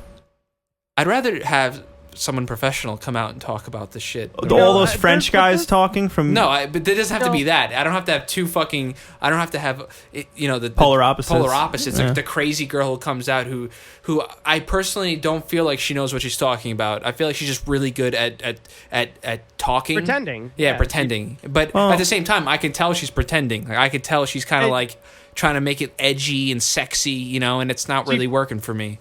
Her version of E3 reminds me of the VGA Awards. Yeah, exactly. That's exactly how I feel when I watch that. Actors who come out and Sam Jackson's like, "Look, they booked me in all the games, motherfucker," and and Aisha Taylor feels like the same thing. She's fine. She definitely speaks well, but Sony proved you don't need to be a movie star and still have speaking ability. And that's what I want from everybody. That's why I like Sony so much, is because they were just fucking honest and they spoke well and they really thought about what they were gonna say. When I watched Aisha Taylor, I felt like I just knew when she was faking it. She was like, "Oh, you brought me an iPad? Wow, what a cool game dynamic. I can do artillery strikes. This is awesome." Like, you're never going to fucking do that. You're not going to do that. She had one line I really liked when she said that... the internet is a dick. Well, yeah, pretty much. She was like, "Oh, we can just show you all this cool stuff, and you can just whine about it like the internet," basically, which I thought was funny. But I didn't mind her. You could tell what she was trying hard, but she's also a gamer. Like, at least a softcore gamer in some sense. Yeah. So, and whatever. She plays her Call of Duties, and she's mainstream. That's fine.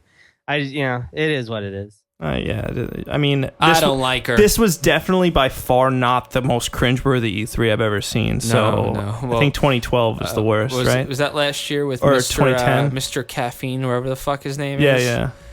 Do you remember that guy? Or Konami. Or any of those. I mean, it was so bad last year. Well, they did have that. They had that UFC guy come out during the EA conference who just looked like he had been chugging Red Bulls. Yeah. Like, before he came out, he's like, "I'm so excited! The UFC is being done by EA. I love this company." He had the two fighters behind him. It just looked like trophy wives just back there being like, "Yeah, we're." Should we fight each other? I don't know. What do we do? That's awful. Hey, let's talk about this controller I just found. All right, what'd you find there? The Power A Fusion with a 1 as the I toolkit. First party? It looks like it's a kit to mod? Well, I can't tell right now. We're sure it's a real thing? No one's fucking with us? Yeah, it looks like... No, this is real. It's from the E3 game floor. It looks like it's a kit for the Xbox controller to turn it into a PlayStation controller. I'm sure they're going to do the opposite. If it's a third-party company, they're going to do that. I can't tell right now because it says the kit includes the grips, screwdriver, yada yada. Oh, you know what? It's its own controller, and it just has the option, I think, to have like grips and stuff on it. Oh, you can put like a grip one, or you can have a soft, smooth Xbox style one.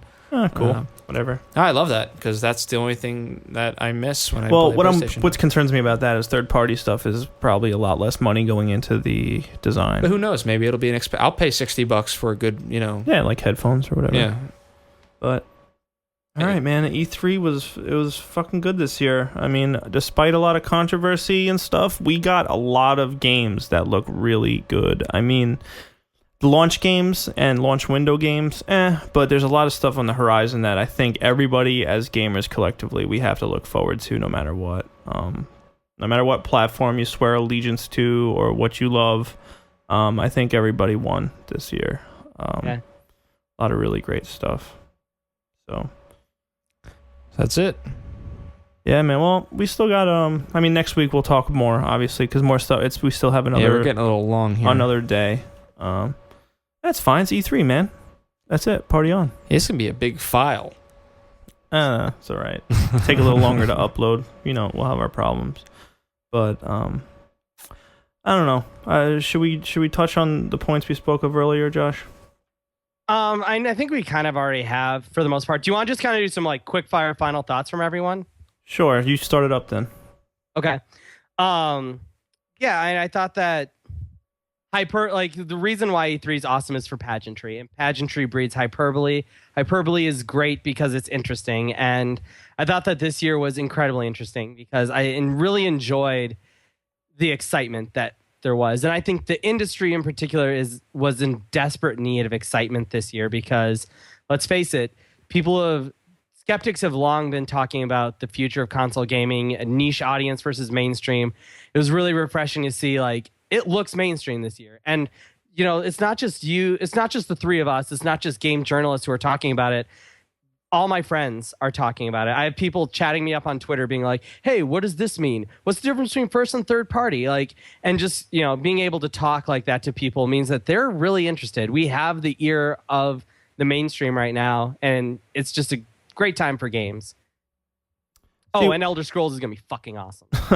What scares me a little, though, Josh, is generally the direction that all people are headed that are within the ecosystem of technology and this interconnected instant sharing of ideas and thoughts is that a lot of people are starting to lose sight of what's really important as gamers. And we talked about this earlier off air here about how people are, instead of showing positivity towards something that they favor, they're showing negativities towards the opposite.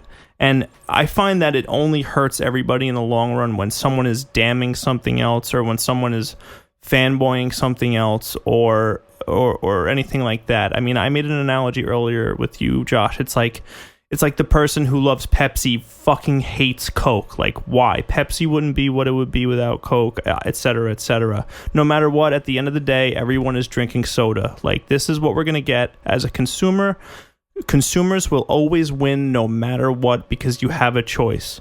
And I think we can't lose sight of that. I think we have to understand that gaming is something that we can be selective about. We can be happy about it, and it just discourages me a little bit to see people being... Passion is one thing, and that's fine, but it really... Something that is disheartening for me is people not being able to be objective about things. It's a bunch of little spoiled little bitches whining like babies, right, where they have no fucking right to be upset. These are incredible things, and you have a choice no matter what. You have a choice. These people are putting years of their life, these ideas, the amount of money that goes into this stuff, and you're gonna fucking complain about this. It's just such a little whiny little bitch thing. All I see, dude, is people being they just want to talk. They just want to have their fucking voices heard. Give me my fucking likes, my upvotes. Give me all this shit. I know about this. I fucking know about this, so I can say... The shit I saw on Reddit and the internet memes that made its way about, damning Microsoft, it fucking made me sick to see that people are, feverishly grabbing attention and, cursing out passionately other console, like other systems. They're not trying to hurt you. They're trying to make a fucking a product that you're gonna have fun with. And if you don't like the way it works, you have another option, and you should be happy about that. But also, Josh, you made a really great point earlier when we were talking personally. You said that,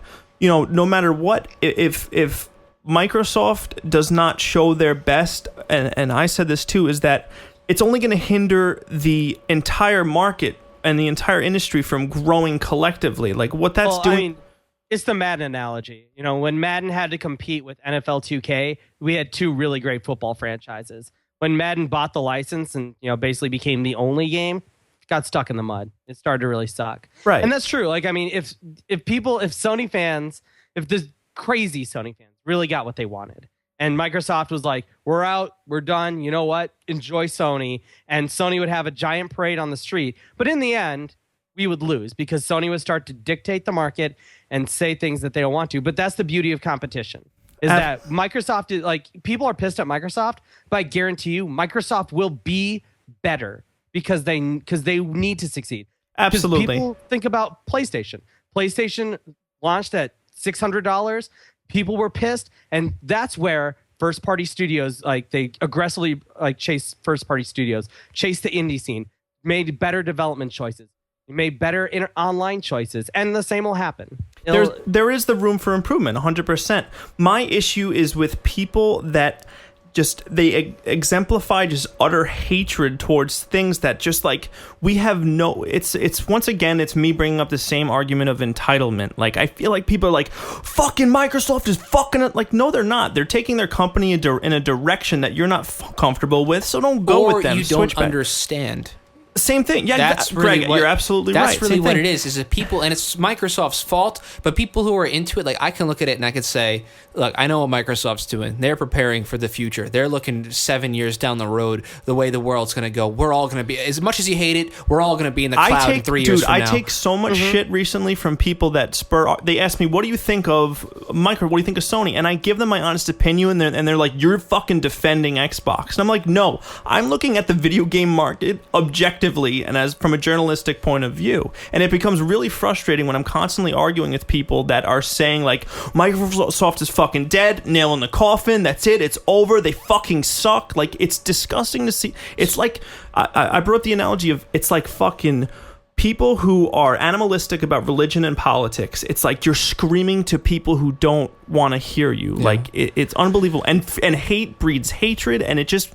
People think gamers are the whiniest people because of these people in the industry, in the community that develop these stigmas about them, that just constantly hate. Nothing's ever fucking good enough for anybody. People have to remember that Sony had a very unique opportunity leading up to this E3. They had a whole month to sit back and see what people thought of the future of gaming, of Microsoft's concepts, of the way that they were probably headed as well, and they were able to adjust and change the way that they did things, and that's really what won this conference for them. And I hate saying the win-lose thing, but that's what got the audience on their side. There was a clear winner and a clear loser. Yeah. But you know what I mean? That having that advantage, I feel like, you know, and I don't know, maybe they didn't change anything. Maybe this was their plan all along. But I think a few years from now, once these systems are established in the market, they're going to be very similar, almost exactly the same. Right. And they're going to make adjustments here and there and tweak things.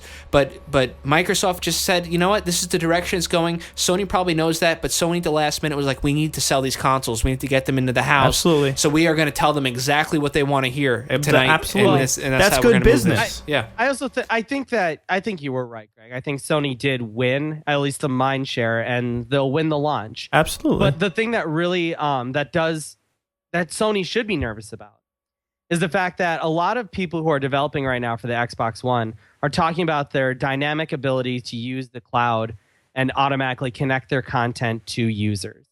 That's something that actually, you know, that is very, very interesting. And you're absolutely right. We probably won't even recognize it within the first couple of years. But if you go 4 or 5 years down the line, if third-party developers are starting to say, hey, we need a way to get our content to single-player games instantly. But Sony still has a cloud. They're still going to have the cloud. Well, they're going to have a cloud, but they're not going to have. But think about the way that. But it seems like Microsoft is going to their developers and saying, you must use the cloud to like run your games, like the way they're talking about Forza and stuff like that. Right. It sounds like there's a more aggressive pursuit because Sony can't, because their system is not always offline. And I am with people. I totally get that niche. I am with them. I applaud Sony for taking the stance they did. But in 5 years, it could come back to bite Sony in the ass. Definitely. And but all they'd have to do, honestly, is just change with the market. And I feel like they know that, and I'm sure that they're ready to do that. I'm sure that the system can do it. But will their fan base say, no, fuck you, you gave us, like, because you were talking about these violent people. Maybe they'll make it an option. They'll say, listen, if you want to be able to do this, you would need to connect to our cloud service, because these games aren't going to be available. Or maybe they'll make it by, per game. If you want to be able to get the updates for this game, or... Because the whole thing with it being always online is just that it's going to update the games for you automatically. It doesn't mean that these games can't post the update and you can't download it. It's going to eventually feel kind of old-fashioned for people to do that, but that just might be what happens for this generation of PlayStation console. It's just the blind rally cry. This whole thing is overshadowing the big steps that we're taking in technology with the release of all three of these consoles, from Wii U, PS4, and Xbox One. People aren't looking at the tech and aren't seeing at the possibilities. They're just going, we fucking won, or they fucking lost, or so many things are so unclear at this point, and people are walking around on high horses, or they're defending. It's just like, guys, we're all the fucking same. Look at it objectively and realize that no matter who you are, you win. Like, you're gonna win. Like you said, John, that's not exclusive to games. That happens everywhere. Absolutely. And you know what? Those people in all of those areas are people that I really try not to associate myself with. Well, and I don't even post most of my game opinions on Facebook, just because Facebook is normally my family and friends, and I would just annoy them by doing that. But, and actually that's the one point where I will say, where that really belongs? That shit belongs on Twitter. That's really where it belongs. Right. War never changes, everybody. Absolutely not. War never changes. Depends on what game you're playing. Find a way. Absolutely. I don't know. It's a big thing for me when people ask me my opinion and then tell me I'm wrong. Grr, video games. Grr. What are you saying? Video games is serious. Are you saying video games are infantile and shouldn't be judged as all other media? I think games are stupid. You know what game I think is stupid? Animal Crossing. There you go. I set you right up for it. Fallout 4. Don't talk shit about Fallout. You'd be stupid to talk you enjoy shit about Titanfall, Fallout. I'll be playing. All right, listen, Greg, do you want to wrap it up, or do you think we did it? I think we wrapped it up pretty good. We wrapped it right up. Guys, E3 2013. No matter what, everybody wins, and you didn't do a thing. You didn't develop anything. You're not involved. You didn't do shit, you people. You love the games that you get because you're getting them. You're spending the $60 that you did working at fucking cleaning dishes to buy your games. So what if Microsoft is spying on you through a camera? You got the NSA up your fucking telephone and your emails and just, hey, if someone's gonna spy on you, it might as well be Microsoft, right? They got some good games and stuff. I just got a cease and desist in my email that says stop talking about Microsoft. Oh, all right. So all right, guys. Thanks for joining us. E3 2013. Greg, thanks so much for offering your opinion on this very long AwayCast. Thank you very much. Josh, thanks so much once again. Let's be Nintendo Street Pass friends or whatever they call them. Yeah, we got to get up on Animal Crossing, man, and you got to come. I'm not getting on that world. I'm buying a Vita if I'm buying anything. I'm not going to buy it. We're going to have so much fun. The next 4 podcasts, all we're going to do is talk about Animal Crossing. Yeah, absolutely. And I'm going to just I'm going to eat food the whole time. Oh, no. Josh, thanks. Greg, thanks. Guys, thanks so much for listening. Follow us. Check us out. Do all that stupid shit. Thanks for listening to this whole podcast. Hey, come on, write us some emails or something, guys. We want to hear what you guys think. Write us some emails, some comments. If you're not happy about something, I want hate mail or something. Everybody thinks you're wrong, Greg. If nothing else, just go back, listen to everything I said, find mistakes. You're gonna find a ton. I'm not good at talking. Go back, find some shit that I said that's not good, and make a big fucking deal out of it. Send it to us so we can. Greg, you fucking dumbass. Yeah, you said this wrong or something. Just to get interactive with us. We'll talk about you on the computer, on the podcast. We'll say your name. We want to hear what you think. Internet celebrity. Absolutely, guys. We love you. We'll see you next week. Thanks so much. Hope you enjoyed E3.